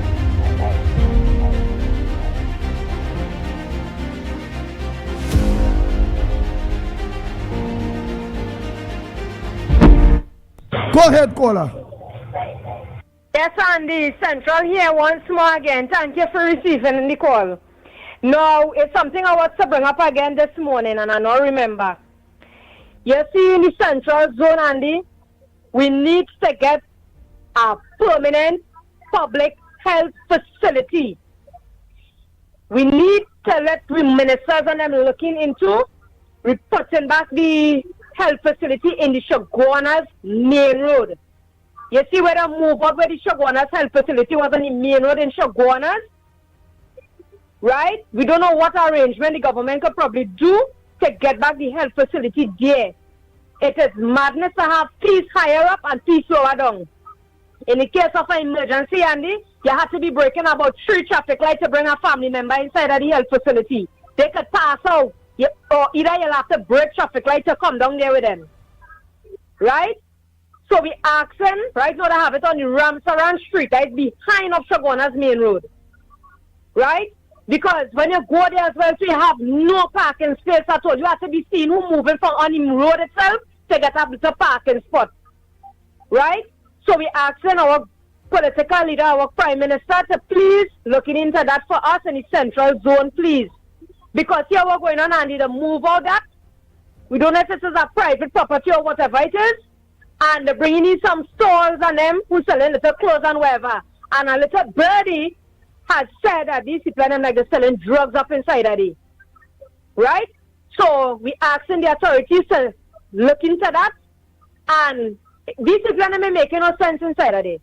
So it's the best thing to do, Andy. Let the government look into that. Bring back, remove them, people and them, let them go and find somewhere to rent. And let them go and fix the business otherwise. And bring back a health facility there where the public could benefit from it. Right now, having them people and them there is a total chaos and it's a total madness. You understand? And once they can look into this people and them who more picking up the space on the pavement while walking, it is very good. Yesterday we went down there and I hardly see some of them and it was very good. People walking on the road, real good. And I mean on the pavement thing. And that is good. Kudos to whoever looking into it. Right now, it has some who just actually taken over, and we need to get the rest of them removed from there. Because it is really be ridiculous, Andy. Right? To the customers, that is get a little blind to block up a certain area, and it is sell the little things and whatever it is. These are to fight on nobody, so I don't want nobody to take this the wrong way. What we're saying is, all they try and do all the thing in a more professional manner. If all they know all they're going and take up space for people have to walk, forget that. Go and do it somewhere else. You understand? Don't block up nowhere nobody. The public has to be passing and when they mass something is a bacchanal scene. You understand? Because the strong people are taking no kind of nonsense. You understand? So the ones of them who doing the most ridiculous thing, or they try and stop it now. You understand what I'm saying? Don't try to make with great political leader or prime minister who performing here in a real serious manner. We don't want you to look bad at all because right now they're doing good. Right? And kudos to them. So, coming to the Venezuelan thing, Andy, you couldn't say it better than what you say. You hear? You hit the hammer on the nail head. You understand? So, what we have to say, all illegal immigrants, if all in all your house not in order, as Andy say, get out from here. Because all you're solving no purpose here. Right now, all you're straining with your economy. You understand? We can't take nothing more. Let's sink with little country, boy. We only cater for a certain amount of people, innit? The more and more you're coming here, let's sink with little piece of island. No. We can't control that. So here what's going on. All you can't fix all yourself in order. Instead of vista and go back where you come from. You hear? Because at the ending of the day, all you put a strain on the economy. Andy, you couldn't say better than that. Unity is the code. One people, one nation, one love, and it's that.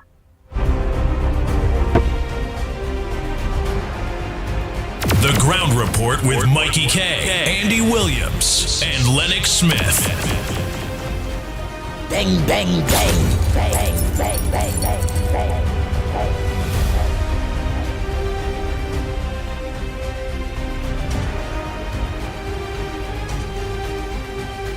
Oh boy, time check. It's 2 minutes to the hour. To the hour of 10 o'clock. And you're listening to the Ground Report. I'm going and go to war with that.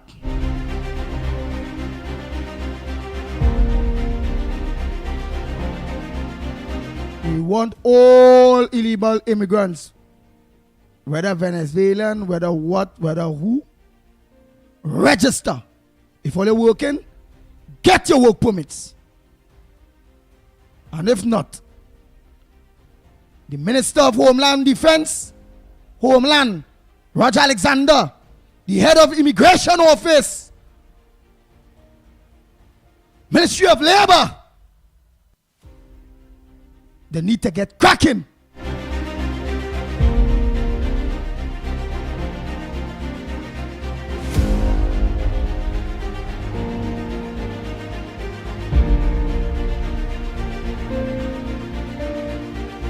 Bang, bang, bang, bang, bang, bang, bang, bang. Don't forget tonight, Corridor Transformation, yours truly, Lennox Smith. At 8 p.m. Tobago, you all could have choose anywhere else to lock on, but you all choose the Ground Report. Thanks so much for locking on to the Ground Report. On behalf of the team, the Ground Report team, Lennox Smith and Michael Kerr, the Mighty K. I'm Andy Williams, better known as the Pitbull of radio. Until tomorrow morning, please go at same time, same place. We are out of here.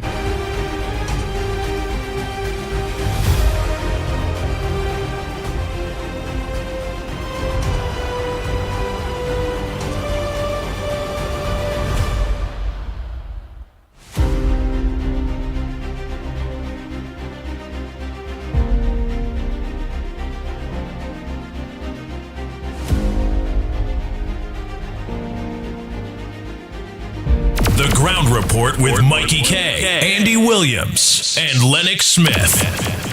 Bang, bang, bang, bang, bang.